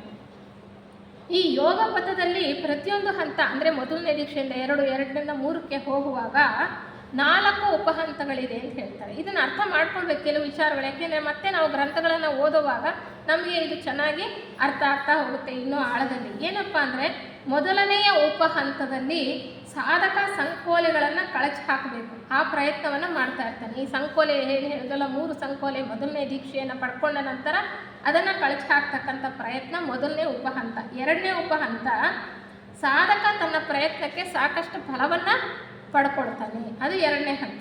3ನೇದು, ಈ ಫಲವನ್ನು ಪಡ್ಕೊಂಡ ನಂತರ ಸಾಕಷ್ಟು ಸೇವಾ ಕಾರ್ಯಗಳನ್ನು ಸಮರ್ಪಕವಾಗಿ ಕೆಲಸ ಮಾಡೋದಕ್ಕೆ ಸಮರ್ಥನಾಗ್ತಾನೆ. ಸಮರ್ಥವಾಗಿ ಅವನು ಮಾಡೋದಕ್ಕೆ ಕೆಲಸಗಳನ್ನು ಆತ ಯೋಗ್ಯತೆಯನ್ನು ಪಡ್ಕೊಳ್ತಾನೆ. 4ನೇದು ಏನು ಹೇಳ್ತಾರೆ ಅಂದರೆ, ಮೂರನೇದಕ್ಕೆ ಭವಗ್ಗ ಅಂತ ಹೇಳ್ತಾರೆ, ಆ ಪದವನ್ನು ಉಪಯೋಗಿಸ್ತಾರೆ. ನಾಲ್ಕನೆಯದಕ್ಕೆ ಗೋತ್ರಭು ಅಂತ ಹೇಳ್ತಾರೆ. ಅಂದರೆ ಈ ಹಂತದಲ್ಲಿ ಸಾಧಕ ಈ ಒಂದು ಮೊದಲನೇ ದೀಕ್ಷೆನ ಪಡ್ಕೊಂಡ ನಂತರ ಸಾಕಷ್ಟು ಎಲ್ಲ ಅರ್ಹತೆಯನ್ನು ಪಡ್ಕೊಂಡು ಮುಂದೆ ಹೋದಕ್ಕೆ ಅರ್ಹತೆಯನ್ನು ಪಡ್ಕೊಂಡಿದ್ದಾನೆ ಅಂತ ಈ ಒಂದು ನಾಲ್ಕನೇ ಉಪಹಂತ. ಎರಡನೇ ದೀಕ್ಷೆಯ ವಿಚಾರವನ್ನು ತಿಳ್ಕೊಳ್ಳೋಣ. ಈ 3 ಸಂಕೋಲೆಗಳನ್ನು ಕಳ್ಕೊಳ್ತಾ ಸಾಧಕ ಎರಡನೆಯ ದೀಕ್ಷೆಯನ್ನು ಪ್ರವೇಶ ಮಾಡ್ತಕ್ಕಂಥದ್ದು. ಎರಡನೆಯ ದೀಕ್ಷೆಯಲ್ಲಿ ಯಾವ ಬಂಧಗಳನ್ನು ಕಳಚಾಕಬೇಕಾಗಿಲ್ಲ. ಇಲ್ಲಿ ಮಾನಸಿಕವಾಗಿ ಆತ ಬೆಳವಣಿಗೆಯನ್ನು ಸಾಧಿಸಬೇಕಾಗಿರುತ್ತೆ. ಈ ಹಂತವನ್ನು ಶ್ರೀ ಶಂಕರಾಚಾರ್ಯರ ಪ್ರಕಾರ ಕುಟೀಚಕ ಅಂತ ಕರೀತಾರೆ. ಅಂದರೆ ಗುಡಿಸಲು ಕಟ್ಟತಕ್ಕಂಥವನು, ಎಲ್ಲೋ ಒಂದು ಕಡೆ ನೆಲೆ ನಿಲ್ಲಬೇಕು ಅಂತಕ್ಕಂಥ ಪ್ರಯತ್ನ ಮಾಡ್ತಾ ಇರ್ತಕ್ಕಂಥವನು. ಬೌದ್ಧರು ಈ ಅಂತಸ್ತನ್ನು ಸಕೃದಾಗಾಮಿ ಅಂತ ಕರೀತಾರೆ. ಅಂದರೆ ಇದರ ಅರ್ಥ ಏನಪ್ಪ, ಇನ್ನು ಒಂದೇ ಒಂದು ಸಾರಿ ಜನ್ಮವನ್ನು ಪಡ್ಕೊಂಡ್ರೆ ಸಾಕು, ಇನ್ನು ಒಂದು ಜನ್ಮ ಪಡ್ಕೊಂಡ್ರೆ ಸಾಕು, ಆತ ಮುಕ್ತಿಯನ್ನು ಪಡ್ಕೊಳ್ತಕ್ಕಂತಹ ಯೋಗ್ಯತೆಯನ್ನು ಪಡ್ಕೊಳ್ತಕ್ಕಂಥ ಸಾಮರ್ಥ್ಯ ಆತನಲ್ಲಿ ಇರುತ್ತೆ ಅಂತ ಪಡ್ಕೊಂಡ್ರೆ ಮಾತ್ರ. ಅಂದರೆ ಈ ಅಂತಸ್ತಿನಲ್ಲಿ ಆತ ಸಿದ್ಧಿಗಳನ್ನು ಪಡ್ಕೊಳ್ತಾನೆ. ಎರಡನೆಯ ದೀಕ್ಷೆಯಲ್ಲಿ ಆತ ಸಿದ್ಧಿಗಳನ್ನು ಪಡ್ಕೊಳ್ತಾನೆ, ಮನಸ್ಸಿನ ಶಕ್ತಿಗಳನ್ನು ಹೆಚ್ಚಿಸ್ಕೊಳ್ತಾನೆ, ಮನಸ್ಸಿನ ಬೆಳವಣಿಗೆಯನ್ನು ಸಾಧಿಸ್ತಾನೆ. ಈ ಒಂದು ಸೂಕ್ಷ್ಮ ಲೋಕಗಳಲ್ಲಿ ಪ್ರಜ್ಞಾವತ್ತಾಗಿ ಕೆಲಸ ಮಾಡೋದಕ್ಕೆ ಬೇಕಾದಂತಹ ಸಾಮರ್ಥ್ಯವನ್ನು ಗಳಿಸ್ಕೊಳ್ತಾನೆ. ಈಗಾಗಲೇ ಹೇಳಿದ ಹಾಗೆ ದೀಕ್ಷೆಯನ್ನು ಪಡ್ಕೊಂಡ ನಂತರ ಸೂಕ್ಷ್ಮ ಲೋಕಗಳಲ್ಲಿ ಪ್ರಜ್ಞಾವತ್ತಾಗಿ ಕೆಲಸ ಮಾಡ್ತಕ್ಕಂತಹ ಸಾಮರ್ಥ್ಯವನ್ನು ಆತ ಪಡ್ಕೊಳ್ಬೇಕಾಗುತ್ತೆ. ಈಗ ಒಬ್ಬ ವ್ಯಕ್ತಿ ಇನ್ನೊಬ್ಬ ವ್ಯಕ್ತಿಯ ಜೊತೆ ಸಂವಾದ ಮಾಡಬೇಕು ಅಂದರೆ ಮಾತಿನ ಮೂಲಕ, ನಮ್ಮ ತುಟಿಗಳ ಮೂಲಕ, ನಾವು ಮಾತಾಡೋದ್ರ ಮೂಲಕ ಸಂವಹನ ಮಾಡ್ತೀವಿ. ಆದರೆ ಮನಸ್ಸಿನ ಶಕ್ತಿಯನ್ನು ಗಳಿಸ್ಕೊಂಡ ನಂತರ ಆತ ಮನಸ್ಸಿನಿಂದ ಮನಸ್ಸಿಗೆ ಪ್ರಜ್ಞಾವತ್ತಾಗಿ ಯೋಚನೆಗಳನ್ನು ವಿನಿಮಯ ಮಾಡ್ತಾನೆ. ಮಾತನಾಡೋದು ಬೇಕಾಗಿಲ್ಲ, ಅದನ್ನೇ ಸಿದ್ಧಿಗಳನ್ನು ಪಡ್ಕೊಳ್ತಕ್ಕಂಥದ್ದು, ಸಾಮರ್ಥ್ಯಗಳನ್ನು ಪಡ್ಕೊಳ್ತಕ್ಕಂಥದ್ದು ಅಂತ ನಾವು ಹೇಳ್ತಕ್ಕಂಥದ್ದು. ಅಂದರೆ ಅಂತರಂಗ ಶಕ್ತಿ ವಿಶೇಷಗಳನ್ನು ಒಂದಾದ ನಂತರ ಒಂದನ್ನು ಗಳಿಸ್ಕೊಳ್ತಾ ಬರ್ತಾನೆ. ಇಲ್ಲಿ ಮುಖ್ಯವಾಗಿ ಹೇಳ್ತಕ್ಕಂಥದ್ದು ಮೂಲಾಧಾರ ಚಕ್ರದಲ್ಲಿ ಗುಪ್ತವಾಗಿರ್ತಕ್ಕಂಥ ಕುಂಡಲಿನಿ ಶಕ್ತಿ ಇದೆಯಲ್ಲ, ಅದನ್ನು ಜಾಗೃತಗೊಳಿಸ್ಕೊಳ್ತಕ್ಕಂಥ ಕೆಲಸವನ್ನು ಗುರುಗಳ ಮಾರ್ಗದರ್ಶನದಲ್ಲಿ ಮಾಡ್ತಾ ಹೋಗ್ತಾನೆ ಆತ. ಒಂದಾದ ನಂತರ ಒಂದು ಚಕ್ರಗಳನ್ನು ಜಾಗೃತಗೊಳಿಸ್ಕೊಳ್ತಾ ಮೇಲೆ ಪ್ರಜ್ಞೆಯನ್ನು ಏರಿಸ್ತಾ ಹೋಗ್ತಾ ಕಾಮದೇಹದಲ್ಲಿ ಆತ ಸ್ವತಂತ್ರವಾಗಿ ಕೆಲಸವನ್ನು ಮಾಡ್ತಕ್ಕಂಥ ಸಾಮರ್ಥ್ಯವನ್ನು ಪಡ್ಕೊಳ್ತಾನೆ ಅಂತ ಅನ್ನುವಂಥ ವಿಚಾರವನ್ನು ಭಾಳ ಮುಖ್ಯವಾಗಿ ನಾವು ಗಮನಿಸಬೇಕು. ಈ ಹಾದಿಯಲ್ಲಿ ತುಂಬ ಅಪಾಯ ಕಾದಿದೆ ಅಂತ ಹೇಳ್ತಾರೆ. ಈಗ ಹೊರಗಿನ ಪ್ರಪಂಚದಲ್ಲಿ ಯಾವುದೋ ಒಂದು ನಾವು ಕುಂಡಲಿನಿ ಶಕ್ತಿಯನ್ನು ಎಬ್ಬಿಸ್ತಕ್ಕಂತಹ ಒಂದು ಕ್ರಿಯೆಯನ್ನು ಮಾಡಿಸ್ತೀವಿ ಅಂತ ಪ್ರಲೋಭನೆಗೆ ಒಳಪಡಿಸ್ತಕ್ಕಂಥದ್ದು ಸರಿಯಲ್ಲ. ಏಕೆಂದರೆ ನಾವು ನಮ್ಮ 3 ದೇಹಗಳಲ್ಲಿ ಪರಿಶುದ್ಧತೆಯನ್ನು ಕಾಯ್ದುಕೊಳ್ಳದೆ ಈ ರೀತಿಯ ಕೆಲಸಗಳನ್ನು ಮಾಡೋಕ್ಕೆ ಹೋದರೆ ಅಲ್ಲಿ ಅಪಾಯ ಅಂತಕ್ಕಂಥದ್ದು ಕಾದಿದೆ. ಎಷ್ಟೋ ಜನಕ್ಕೆ ಆರೋಗ್ಯ ಹದಗೆಟ್ಟಿದೆ, ಹುಚ್ಚು ಹಿಡಿಬೋದು ಅಂತ ಹೇಳ್ತಾರೆ. ಅದಕ್ಕೆ ಯಮನಿಯಮಗಳು ಪತಂಜಲಿಯವರು ಹೇಳುವ ಹಾಗೆ ಈ ಯೋಗ ಮಾರ್ಗದಲ್ಲಿ ಇಂದ್ರಿಯ ನಿಗ್ರಹ ಅಂತಕ್ಕಂಥದ್ದು ತಳಪಾಯ ಇದ್ದ ಹಾಗೆ, ಅದರಿಂದಲೇ ಬೇರೆ ಏನನ್ನೂ ಕೂಡ ಸಾಧಿಸೋದಕ್ಕೆ ಸಾಧ್ಯ ಇಲ್ಲ. ಅದಕ್ಕೆ ಹೇಳ್ತಾರೆ, ಸ್ವಾರ್ಥ ದೃಷ್ಟಿಯಿಂದ ಮಾಡ್ತಕ್ಕಂಥ ಕೆಲಸದಿಂದ ಬಹಳ ಕಠಿಣಕರವಾದಂತಹ ಅಪಾಯಕ್ಕೆ ಆತ ಎದುರಾಗುತ್ತಾನೆ. ಅಂದರೆ ತಿಳಿದು ನಾವು ಆ ಸ್ವಾರ್ಥದ ಕಡೆಗೆ ವಾಲಿದ್ವಿ ಅಂದರೆ, ಈ ದೀಕ್ಷಾಪಥಕ್ಕೆ ಹೆಜ್ಜೆ ಇಟ್ಟ ನಂತರವೂ ಕೂಡ ಸ್ವಾರ್ಥ ಅಂತಕ್ಕಂಥದ್ದು ಒಂದು ಲವಲೇಶವೂ ಕೂಡ ನಮ್ಮಲ್ಲಿ ಇರಬಾರ್ದು. ಸ್ವಲ್ಪ ಇದ್ದರೂ ಕೂಡ ನಮ್ಮನ್ನು ಈ ಪಥದಿಂದ ಕೆಳಗಡೆ ಬೀಳೋ ಹಾಗೆ ಮಾಡುತ್ತೆ ಅನ್ನುವಂಥದ್ದನ್ನು ಅವರು ನಮಗೆ ಹೇಳ್ತಾ ಹೋಗ್ತಾರೆ. ಅಂದರೆ ಈ ಎರಡನೇ ದೀಕ್ಷೆ ಪಡ್ಕೊಂಡಿರ್ತಕ್ಕಂಥವನು ಒಟ್ಟಾರೆ ಏನು ತಿಳ್ಕೊಳ್ಬೇಕು ಅಂದರೆ, ಸ್ಥೂಲ ಲೋಕದ ಜಾಗೃತಾವಸ್ಥೆಯಲ್ಲಿ ಕಾಮಲೋಕದ ಪ್ರಜ್ಞೆಯೂ ಸಹ ಸ್ವಾಧೀನದಲ್ಲಿರಬೇಕು.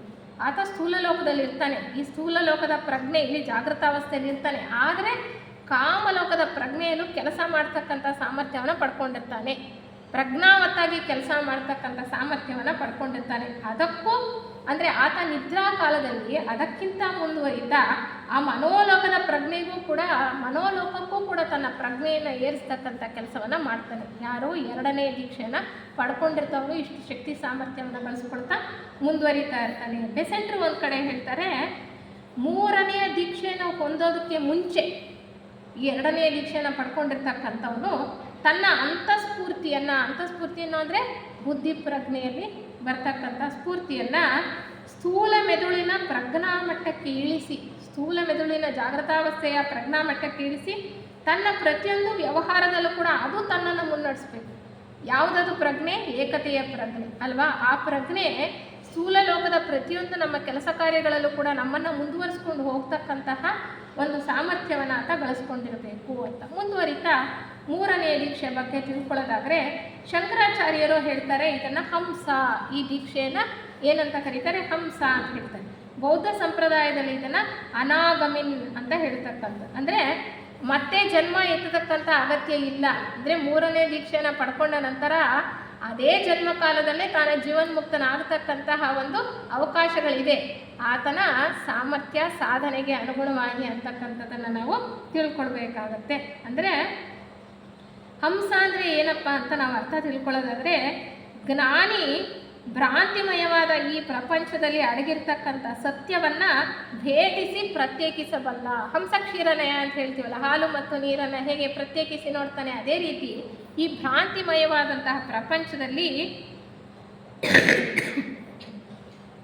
ಯಾವುದು ನಮ್ಮನ್ನು ಭ್ರಾಂತಿಗೆ ಒಳಪಡಿಸ್ತಾ ಇದೆಯೋ ಅದನ್ನು ಪ್ರತ್ಯೇಕಿಸಿ ಸತ್ಯವನ್ನು ಯಾವುದು ಅಂತ ಕಂಡುಕೊಳ್ತಕ್ಕಂಥ ಸಾಮರ್ಥ್ಯ ಆತನಲ್ಲಿ ಇರುತ್ತೆ ಅನ್ನುವಂಥದ್ದು ನಾವು ತಿಳ್ಕೊಳ್ಬೇಕು. ಅಂದರೆ ಮೂರನೆಯ ಒಂದು ದೀಕ್ಷೆಯನ್ನು ಪಡ್ಕೊಂಡಿರ್ತಕ್ಕಂಥವ್ರಿಗೆ ಈ ಮೂರನೆಯ ದೀಕ್ಷೆಯ ಸಂದರ್ಭದಲ್ಲಿ ಸ್ವತಃ ಜಗತ್ಪ್ರಭುಗಳೇ ಇವನಿಗೆ ದೀಕ್ಷೆಯನ್ನು ಕೊಡ್ತಕ್ಕಂಥದ್ದು. ಅಂದರೆ ಜಗತ್ಪ್ರಭುಗಳ ಸಮ್ಮುಖಕ್ಕೆ ಈತ ಬರ್ತಕ್ಕಂಥ ಒಂದು ಸುಯೋಗ ಆತನಿಗೆ ಲಭಿಸುತ್ತೆ. ಹಿಂದೆ 2 ದೀಕ್ಷೆಗಳು ಯಾರನ್ನು ನಿಯೋಜಿಸಿರ್ತಾರೋ ಅವ್ರ ಮುಖಾಂತರ ಕೊಡಲ್ಪಡುತ್ತೆ. ಆದರೆ ಮೂರನೇ ದೀಕ್ಷೆ ಸಮಯದಲ್ಲಿ ಜಗತ್ಪ್ರಭುಗಳೇ ಈ ಒಂದು ದೀಕ್ಷೆಯನ್ನು ಕೊಡ್ತಕ್ಕಂಥದ್ದು. ಈ ಒಂದು ಹಂತದಲ್ಲಿ ಮತ್ತೆ 2 ಬಂಧಗಳನ್ನು ಕಳ್ಕೊಳ್ಬೇಕು ಸಾಧಕ. ಯಾವುದಪ್ಪ 2 ಅಂದರೆ ಕಾಮರಾಗ ಮತ್ತು ಪಟಿಘ ಅಂತಕ್ಕಂಥದ್ದು. ಕಾಮರಾಗ ಅಂತಂದರೆ ಸ್ತ್ರೀ ಅನುರಾಗ ಅಂತ ಹೇಳ್ತಾರೆ. ರೂಪಗಳಲ್ಲಿ ಈ ಒಂದು ಸ್ತ್ರೀ ಅಥವಾ ಪುರುಷ ಅಂತಕ್ಕಂಥ ವ್ಯಾಮೋಹ ಅನುರಾಗವನ್ನು ಕಳ್ಕೊಳ್ಬೇಕು. ಅಂದರೆ ಪ್ರತ್ಯೇಕತೆಗೆ ಸಂಬಂಧಪಟ್ಟಂತಹ ಅಭಿಮಾನವನ್ನು ಆತ ಬಿಡಬೇಕಾಗತ್ತೆ. ರಾಗದ್ವೇಷಗಳನ್ನು ಪೂರ್ತಿಯಾಗಿ ಆತ ಸದೆ ಬಡಿಬೇಕು ಅಂತ ಹೇಳ್ತಾರೆ.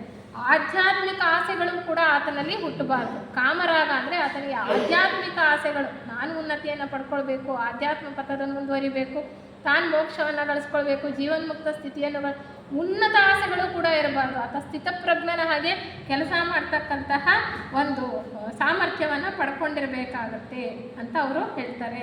ಮತ್ತು ಪಟಿಘ ಅಂತಂದರೆ ಕೋಪ ಅಥವಾ ದ್ವೇಷ, ಇದನ್ನು ಸಂಪೂರ್ಣವಾಗಿ ಆತ ತೊಡೆದು ಹಾಕಿರಬೇಕು. ವಿಶ್ವಕ್ಕೆಲ್ಲ ಮಿತ್ರನ ಹಾಗೆ ಆತ ವರ್ತಿಸ್ತಾ ಇರಬೇಕು. ಹೊರಗಿನ ರೂಪದಲ್ಲಿ ತಾರತಮ್ಯ ಅಂತಕ್ಕಂಥದ್ದು ಅವನಿಗೆ ಕಾಣಬಾರ್ದು. ಹೊರಗಿನ ರೂಪದಲ್ಲಿ ತಾರತಮ್ಯ ನಮ್ಗೆ ಹೇಗೆ ಒಬ್ಬನ ಕಂಡ್ರೆ ಇಷ್ಟ, ಇನ್ನೊಬ್ಬನ ಕಂಡ್ರೆ ಇಷ್ಟ ಇಲ್ಲ, ಆ ರೀತಿ ಇರ್ತಕ್ಕಂಥದ್ದಲ್ಲ. ಈ ಪ್ರೀತಿ ಮತ್ತು ಅಥವಾ ದ್ವೇಷ ಅಥವಾ ಕೋಪ ಅಂತಕ್ಕಂಥದ್ದು ಪೂರ್ತಿಯಾಗಿ ಅಳಿಸಿ ಹೋಗಿರಬೇಕು. ಎಲ್ಲರಲ್ಲೂ ಕೂಡ ದಯೆ ಅಂತಕ್ಕಂಥದ್ದನ್ನು ತೋರಿಸ್ತಕ್ಕಂಥ ಒಂದು ಭಾವವನ್ನು ಬೆಳೆಸ್ಕೊಂಡಿರಬೇಕು. ಅದಕ್ಕೆ ಹೇಳೋದು ಭೂತ ದಯೆ ಅಂದರೆ ಪ್ರತಿಯೊಂದು ಜೀವಿಯಲ್ಲೂ ಕೂಡ ಆತ ಸಮನಾಗಿ ದಯೆ, ಕರುಣೆ, ಪ್ರೇಮವನ್ನು ಹೊರಸೂಸ್ತಕ್ಕಂಥ ಸಾಮರ್ಥ್ಯವನ್ನು ಪಡ್ಕೊಂಡಿರಬೇಕು. ಈ 2 ಬಂಧಗಳನ್ನು ಕಳಿಸ್ಕೊಳ್ತಾ ಇನ್ನು 4ನೆಯ ದೀಕ್ಷೆಗೆ ಬರೋದಾದರೆ ಇದನ್ನು ಪರಮಹಂಸ ಅಂತ ಹೇಳ್ತಕ್ಕಂಥ. ಪರಮಹಂಸ ಅಥವಾ ಅರ್ಹತ್ ಅಥವಾ ಅರ್ಹನ್ ಅಂತ ಹೇಳ್ತಾರೆ. ಜಾಗೃತ್ ಪ್ರಜ್ಞೆಯಲ್ಲಿ ಅಂದರೆ ತುರಿಯಾವಸ್ಥೆಯಲ್ಲಿ ತನ್ನ ಪ್ರಜ್ಞೆಯಲ್ಲಿ ಅಥವಾ ಬುದ್ಧಿ ಪ್ರಜ್ಞೆಯಲ್ಲಿ ತನ್ನ ವಿಕಾಸವನ್ನು ಅಳವಡಿಸ್ಕೊಂಡಿರ್ತಕ್ಕಂಥವನು. ತುರಿಯಾವಸ್ಥೆ ಅಂದರೆ ಬುದ್ಧಿ ಪ್ರಜ್ಞೆ ಅಂತ ನಾವು ತಿಳ್ಕೊಂಡಿದ್ದೇವೆ ಅಲ್ವಾ.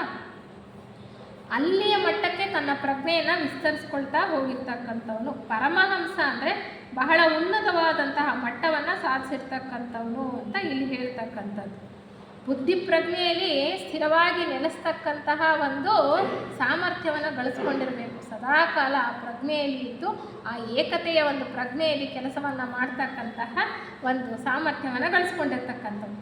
4ರಿಂದ 5ನೇ ದೀಕ್ಷೆಗೆ ಹೋಗಬೇಕಾದ್ರೆ 7 ಜನ್ಮಗಳು ಬೇಕು ಅಂತ ಹೇಳ್ತಾರೆ ಸಾಮಾನ್ಯವಾಗಿ ಥಿಯಾಸಫಿ ವಾಂಗ್ಮಯದಲ್ಲಿ. ಮೊದಲನೇ ದೀಕ್ಷೆಯಿಂದ 4ನೇ ದೀಕ್ಷೆಗೆ ಬರೋದಕ್ಕೆ 7 ಜನ್ಮ, ಆದರೆ 4ರಿಂದ ಮತ್ತೆ ಜೀವನ್ಮುಕ್ತ ಸ್ಥಿತಿಗೆ ಹೋಗೋದಕ್ಕೆ 7 ಜನ್ಮ ಅಂತ ಹೇಳ್ತಕ್ಕಂಥದ್ದು. ಆದರೆ ಅದು ಸಾಧಕನ ಸಾಧನೆಗೆ ಅನುಗುಣವಾಗಿರುತ್ತೆ. ಇಲ್ಲಿ ಹೇಳ್ತಾ ಹೋಗ್ತಾ ಇರ್ತಕ್ಕಂಥದ್ದು ಯಾವುದಕ್ಕೂ ಒಂದು ಇಷ್ಟೇ ಅಂತ ನಿರ್ದಿಷ್ಟವಾಗಿ ಇರ್ತಕ್ಕಂಥದ್ದಲ್ಲ. ಈ 4ನೇ ದೀಕ್ಷೆಯಿಂದ ಮುಂದುವರೆದು 5ನೇ ದೀಕ್ಷೆಯನ್ನು ಪಡ್ಕೊಳ್ಬೇಕು ಅಂದರೆ 5 ಬಂಧಗಳನ್ನು ಕಳ್ಕೊಳ್ಬೇಕು. 10 ಬಂಧಗಳಲ್ಲಿ 5 ನೋಡಿದ್ವಿ, ಇನ್ನು 5 ಇದೆ ಅಲ್ವಾ. ಅದು ಯಾವುದಂದರೆ ರೂಪರಾಗ, ಯಾವುದಾದ್ರೂ ಒಂದು ರೂಪಕ್ಕೆ ಅಂಟ್ಕೊಂಡಿರ್ತಕ್ಕಂಥದ್ದು.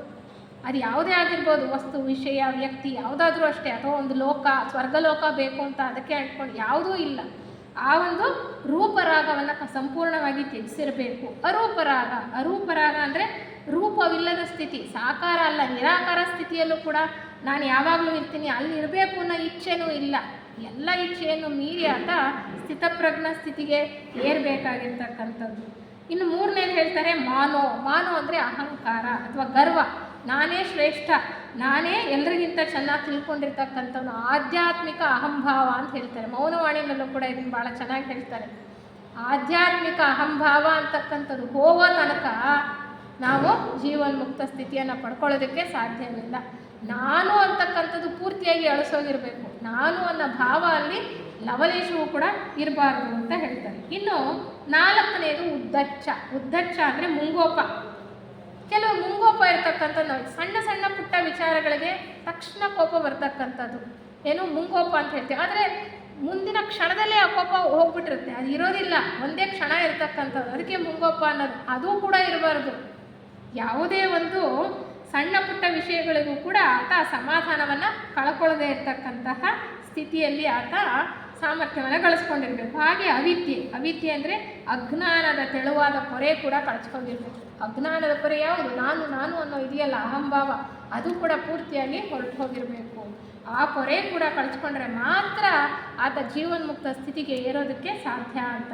ಅಂದರೆ ಇಲ್ಲಿ ಹೇಳೋದು ತನ್ನ ಮನಸ್ಸನ್ನು ಸಮತ್ವದಲ್ಲಿ ಇಟ್ಕೊಂಡಿರ್ತಕ್ಕಂಥ ಶೀಲ ಸ್ವಭಾವ ಆತನದಾಗಿರಬೇಕು. ಸಮತ್ವಂ ಯೋಗ ಉಚ್ಯತೆ. ಭಗವದ್ಗೀತೆಯಲ್ಲಿ ಶ್ರೀಕೃಷ್ಣ ಹೇಳಿರೋ ಹಾಗೆ ಸಮಸ್ಥಿತಿಯಲ್ಲಿ ಯಾವುದೇ ಎಂತಹ ಪರಿಸ್ಥಿತಿ ಬಂದರೂ, ಕಷ್ಟ, ನೋವು, ದುಃಖ ಅಥವಾ ಸಂತೋಷ, ಯಾವುದೇ ಪರಿಸ್ಥಿತಿಯಲ್ಲೂ ಕೂಡ ತಮ್ಮ ಸಮತ್ವವನ್ನು ಕಾಪಾಡಿಕೊಳ್ತಕ್ಕಂಥದ್ದೇ ಭಾಳ ಮುಖ್ಯವಾಗಿರ್ತಕ್ಕಂಥದ್ದು ಅನ್ನೋ ವಿಚಾರವನ್ನು ಇಲ್ಲಿ ಹೇಳ್ತಾ ಬರ್ತಾರೆ. ಈ ಒಂದು ಸ್ಥಿತಿಗೆ ಏರಿದಾಗ, ಸಮತ್ವದ ಸ್ಥಿತಿಗೆ ಏರಿದಾಗ ಆ ಒಂದು ದೀಕ್ಷೆಯನ್ನು ಪಡ್ಕೊಂಡಿರ್ತಕ್ಕಂತಹ ಅರ್ಹಂತನ ಸ್ಥಿತಿ ಹೇಗಿರುತ್ತೆ ಅಂದರೆ, ಈ ಗೋಳಮಾಲೆಗೆ ಸಂಬಂಧಪಟ್ಟಂತಹ ಎಲ್ಲ ಜ್ಞಾನವನ್ನು ಕೂಡ ಆತ ಪಡ್ಕೊಳ್ತಾನೆ. ಆತ ಸರ್ವಜ್ಞನಾಗಿರ್ತಾನೆ. ಈ ಭೂಮಿಗೆ ಸಂಬಂಧಪಟ್ಟದ್ದಷ್ಟೇ ಅಲ್ಲ, ಈ ಗೋಳಮಾಲೆಗೆ ಸಂಬಂಧಪಟ್ಟಂತಹ ಸರ್ವ ವಿಚಾರಗಳನ್ನು ಕೂಡ, ಹಿಂದೆ ಈಗಿನ ಮುಂದಿನದೆಲ್ಲವನ್ನೂ ಕೂಡ ಆತ ವೀಕ್ಷಿಸಿ ತಿಳ್ಕೊಳ್ತಕ್ಕಂಥ ಸಾಮರ್ಥ್ಯವನ್ನು ಪಡ್ಕೊಂಡಿರ್ತಾನೆ. ಅದಕ್ಕೆ ಹೇಳ್ತಾರೆ ಆತ ಈ ಸ್ಥಿತಿಯಲ್ಲಿ ಸರ್ವವ್ಯಾಪಕವಾದಂತಹ ವಿಶ್ವಪ್ರಜ್ಞೆಯಲ್ಲಿ ಒಂದಾಗೋಗ್ತಾನೆ. ತಾನು ಅಂತಕ್ಕಂಥದ್ದು ಯಾವಾಗಿರಲ್ವೋ, ನಾನು ಅನ್ನೋದು ಒಂದು ಸ್ವಲ್ಪ ಲವಲೇಶವೂ ಇರಲ್ವೋ, ಅರಿವಿಲ್ಲದ ಸ್ಥಿತಿನೂ ಇರಬಾರ್ದು. ಆ ಸ್ಥಿತಿಗೆ ಹೋದಾಗ ಆತ ಜೀವನ್ಮುಕ್ತನಾಗ್ತಾನೆ. ಆಗ ಆತನ ಪ್ರಜ್ಞೆ ವಿಶ್ವಪ್ರಜ್ಞೆಯಲ್ಲಿ ಒಂದಾಗಿ ಹೋಗುತ್ತೆ. ಅಂದರೆ ದೇಹಾತ್ಮ ಪ್ರಜ್ಞೆ ಪೂರ್ತಿಯಾಗಿ ಎಳಿಸಿ ಹೋಗಿ ಆ ಜೀವಾತ್ಮನಲ್ಲಿ ಒಂದಾಗ್ತಕ್ಕಂಥದ್ದು. ಅದನ್ನೇ ಹಿಂದೂ ಸಂಸ್ಕೃತಿಯ ಪ್ರಕಾರ ಹೇಳ್ತಕ್ಕಂಥದ್ದು ಜೀವನ್ಮುಕ್ತ. ಬೌದ್ಧ ಪರಿಭಾಷೆಯಲ್ಲಿ ಹೇಳ್ತಕ್ಕಂಥದ್ದು ಅಶೇಖ ಅಂತ ಹೇಳ್ತಾರೆ. ಅಂದರೆ ಮನುಷ್ಯ ಜನ್ಮದಲ್ಲಿ ಕಲಿಯಬೇಕಾಗಿದ್ದದ್ದನ್ನು ಕಲಿತಾಯಿತು, ಇನ್ನು ನೀನು ಮಾನವಾತೀತನಾಗಬಹುದು, ಅಂದರೆ ಜೀವನ್ಮುಕ್ತ ಸ್ಥಿತಿಯನ್ನು ಹೊಂದಬಹುದು. ಅಂದರೆ ಆತ ಯಾವಾಗಲೂ ಈ ಒಂದು 5ನೇ ದೀಕ್ಷೆಯನ್ನು ಪಡ್ಕೊಂಡ ನಂತರ, 5ನೇ ದೀಕ್ಷೆಯನ್ನು ಯಾರೂ ಕೊಡೋದಿಲ್ಲ, ಅದು ತನಗೆ ತಾನೇ ಕೊಟ್ಕೊಳ್ತಕ್ಕಂಥದ್ದು. ಅದು ಆತ ನಿರ್ವಾಣ ಲೋಕದ ಬೆಳಕಿನಲ್ಲಿರ್ತಾನೆ. ಅಂದರೆ ಆತ್ಮಲೋಕದ ಬೆಳಕಿನಲ್ಲಿ ಯಾವಾಗಲೂ ಕೂಡ ಆತ ನೆಲೆ ನಿಂತಿರ್ತಾನೆ. ಅಂದರೆ ಆತ ಈಗ ತನ್ನ ನೆಲೆಯನ್ನು ಚೆನ್ನಾಗಿ ಕಂಡುಕೊಂಡಿದ್ದಾನೆ. ಮೊದಲನೇ ದೀಕ್ಷೆಯಲ್ಲಿದ್ದಾಗ ಆತ ಹುಡುಕ್ತಾ ಇದ್ದ ಎಲ್ಲಿ ನೆಲೆ ನಿಲ್ಲೋದು ಅಂತ. ಈಗ ಜೀವನ್ಮುಕ್ತ ಸ್ಥಿತಿಯಲ್ಲಿ ಆತನ ನೆಲೆ ನಿರ್ವಾಣ ಲೋಕದಲ್ಲಿ ಸದಾಕಾಲ ಸ್ಥಿರವಾಗಿ ನಿಂತಿರ್ತಕ್ಕಂಥದ್ದು. ಅದಕ್ಕೆ ಹೇಳ್ತಾರೆ ನಿದ್ರಾ ಕಾಲದಲ್ಲಿ ಆತ ಸಲೀಸಾಗಿ ಸ್ಥೂಲ ದೇಹವನ್ನು ಬಿಟ್ಟಾಗ ಪುರುಷಾತ್ಮ ವಾಸ ಮಾಡ್ತಕ್ಕಂಥ ಅನುಪಾದಕ ಲೋಕಕ್ಕೆ ಹೋಗಿ ಬರ್ತಾ ಇರ್ತಾನೆ. ಅನುಪಾದಕ ಲೋಕ ಅಂದರೆ ವೈಕುಂಠ, ವಿಷ್ಣುವಿನ ಲೋಕ. ಅಲ್ಲಿಗೆ ಹೋಗಿ ತಾನು ಸಲೀಸಾಗಿ ಓಡಾಡ್ತಾ ಇರ್ತಾನೆ ಅಂತಕ್ಕಂಥದ್ದು ಹೇಳ್ತಾರೆ. ಅಂದರೆ ನಮ್ಮ ಥಿಯಾಸಫಿ ಹೇಳ್ತಕ್ಕಂಥದ್ದು ಮನುಷ್ಯನ ಉನ್ನತ ಗುರಿಯಾದಂತಹ ಈ ಮಾನವಾತೀತ ಸ್ಥಿತಿಯನ್ನು ತಲುಪ್ತಕ್ಕಂಥದ್ದು, ಜೀವನ್ಮುಕ್ತ ಸ್ಥಿತಿಯನ್ನು ಪಡ್ಕೊಳ್ತಕ್ಕಂಥದ್ದು ಅಂತ. ಇಲ್ಲಿಗೆ ಮುಗಿದು ಹೋಗಲಿಲ್ಲ ಯೋಗ ಮಾರ್ಗ. ಯೋಗ ಮಾರ್ಗದ ಮೊದಲನೆಯ ಹಂತ ಅಷ್ಟೇ ಇದು. ಅಂದರೆ ದೇಹಾತ್ಮ ಜೀವಾತ್ಮನಲ್ಲಿ ಒಂದಾಗ್ತಕ್ಕಂಥದ್ದು. ಮುಂದೆ ಜೀವಾತ್ಮನ ಬೆಳವಣಿಗೆಯಲ್ಲಿ ಆತ ಪುರುಷಾತ್ಮನಲ್ಲಿ ಒಂದಾಗ್ತಕ್ಕಂಥದ್ದು 10ನೇ ದೀಕ್ಷೆಯವರೆಗೆ ನಮಗೆ ಥಿಯಾಸಫಿ ವಾಂಗ್ಮಯದಲ್ಲಿ ಹೇಳ್ತಾರೆ. ಅದಕ್ಕಿಂತ ಮುಂದೆಯೂ ಕೂಡ ಇನ್ನು ಸಾಕಷ್ಟು ಇನ್ನೂ ಬೆಳವಣಿಗೆ ಇದೆ. ಬುದ್ಧರು ಒಂದು ಕಡೆ ಹೇಳ್ತಾರೆ, ಒಂದು ತೆರೆಯ ನಂತರ ಮತ್ತೊಂದು ತೆರೆ ಎಳೆಯಲ್ಪಡುತ್ತೆ ಮೇಲಕ್ಕೆ, ಆದರೆ ಮುಂದೆ ಇನ್ನೊಂದು ತೆರೆ ಕಾಣಿಸ್ತಾ ಇರುತ್ತೆ. ಒಂದು ತೆರೆಯ ನಂತರ ಮತ್ತೊಂದು ತೆರೆ ಮೇಲೆ ಹೋಗ್ತಾ ಇರುತ್ತೆ, ಆದರೆ ಇನ್ನೊಂದು ತೆರೆ ಕಾಣಿಸ್ತಾ ಇರುತ್ತೆ. ಅಂದರೆ ಇದು ಎಲ್ಲಿಗೆ ಹೋಗಿ ಅಂತ್ಯವಾಗುತ್ತೆ ಗೊತ್ತಿರಲ್ಲ. ಆದರೆ ಜೀವನ್ಮುಕ್ತ ಸ್ಥಿತಿಯ ನಂತರ 7 ಮಾರ್ಗಗಳು ತೆರ್ಕೊಳ್ಳುತ್ತೆ ಅಂತ ಹೇಳ್ತಾರೆ. ಅದ್ರ ಬಗ್ಗೆ ಹೆಚ್ಚು ವಿಚಾರ ಬೇಡ, ಸಮಯ ಆಯಿತು. ಅಂದರೆ ಮುಖ್ಯವಾಗಿ ಹೇಳ್ತಕ್ಕಂಥದ್ದು 3 ಉಡುಪುಗಳು ಅಂತ ಹೇಳ್ತಾರೆ. ಸಂಭೋಗಕಾಯ, ಧರ್ಮಕಾಯ ಮತ್ತು ನಿರ್ಮಾಣಕಾಯ. ನಿರ್ಮಾಣಕಾಯವನ್ನೇ ಎತ್ತಿ ಹಿಡಿತಾ ಇರ್ತಕ್ಕಂಥದ್ದು ಥಿಯಾಸಫಿ. ಅಂದರೆ ಆಧ್ಯಾತ್ಮಿಕ ಶಕ್ತಿಯ ಒಂದು ಕಾರ್ಯಾಗಾರದಲ್ಲಿ ಆತ ಸೇರಿ ಹೋಗ್ತಾನೆ. ತನ್ನ ಸ್ವಾರ್ಥವನ್ನು ನೋಡ್ಕೊಂಡು ಮುಂದೆ ಹೋಗೋದಿಲ್ಲ. ಪೂರ್ತಿ ಮಾನವ ಕೋಟಿ ಪೂರ್ತಿ ಆ ಹಂತಕ್ಕೆ ಬರೋ ತನಕ ಎಲ್ಲರೂ ಜೊತೆಯಲ್ಲಿ ಮುಂದೆ ಹೋಗ್ತಕ್ಕಂಥ ಒಂದು ಉದಾತ್ತವಾದಂತಹ ಒಂದು ಸ್ವಭಾವದಲ್ಲಿ ಆತ ಕೆಲಸ ಮಾಡ್ತಕ್ಕಂತಹ ಈ ನಿರ್ಮಾಣ ಕಾಯದ ಒಂದು ಮಾರ್ಗವನ್ನು ಸಾಮಾನ್ಯವಾಗಿ ಹಿಡಿತಾನೆ ಅಂತ ಟಿಯಾಸತಿ ಹೇಳ್ತಕ್ಕಂಥದ್ದು. ದೀಕ್ಷಾಪಥದ ಬಗ್ಗೆ ಇಷ್ಟು ವಿಚಾರಗಳನ್ನು ನನಗೆ ನಿಮ್ಮೊಡನೆ ಹಂಚ್ಕೊಳ್ಳೋದಕ್ಕೆ ಬೆಂಗಳೂರು ಸಿಟಿ ಲಾಡ್ಜಿನ ವತಿಯಿಂದ ನನಗೆ ಅವಕಾಶವನ್ನು ಕಲ್ಪಿಸ್ಕೊಟ್ಟಿದ್ದೀರಾ. ಎಲ್ಲ ಪದಾಧಿಕಾರಿಗಳಿಗೂ ಮತ್ತು ಶ್ರೋತೃವರ್ಗದವ್ರಿಗೂ ಮತ್ತು ರಶ್ಮಿಯವರಿಗೂ ಕೂಡ ನನ್ನ ಅನಂತ ಧನ್ಯವಾದಗಳನ್ನು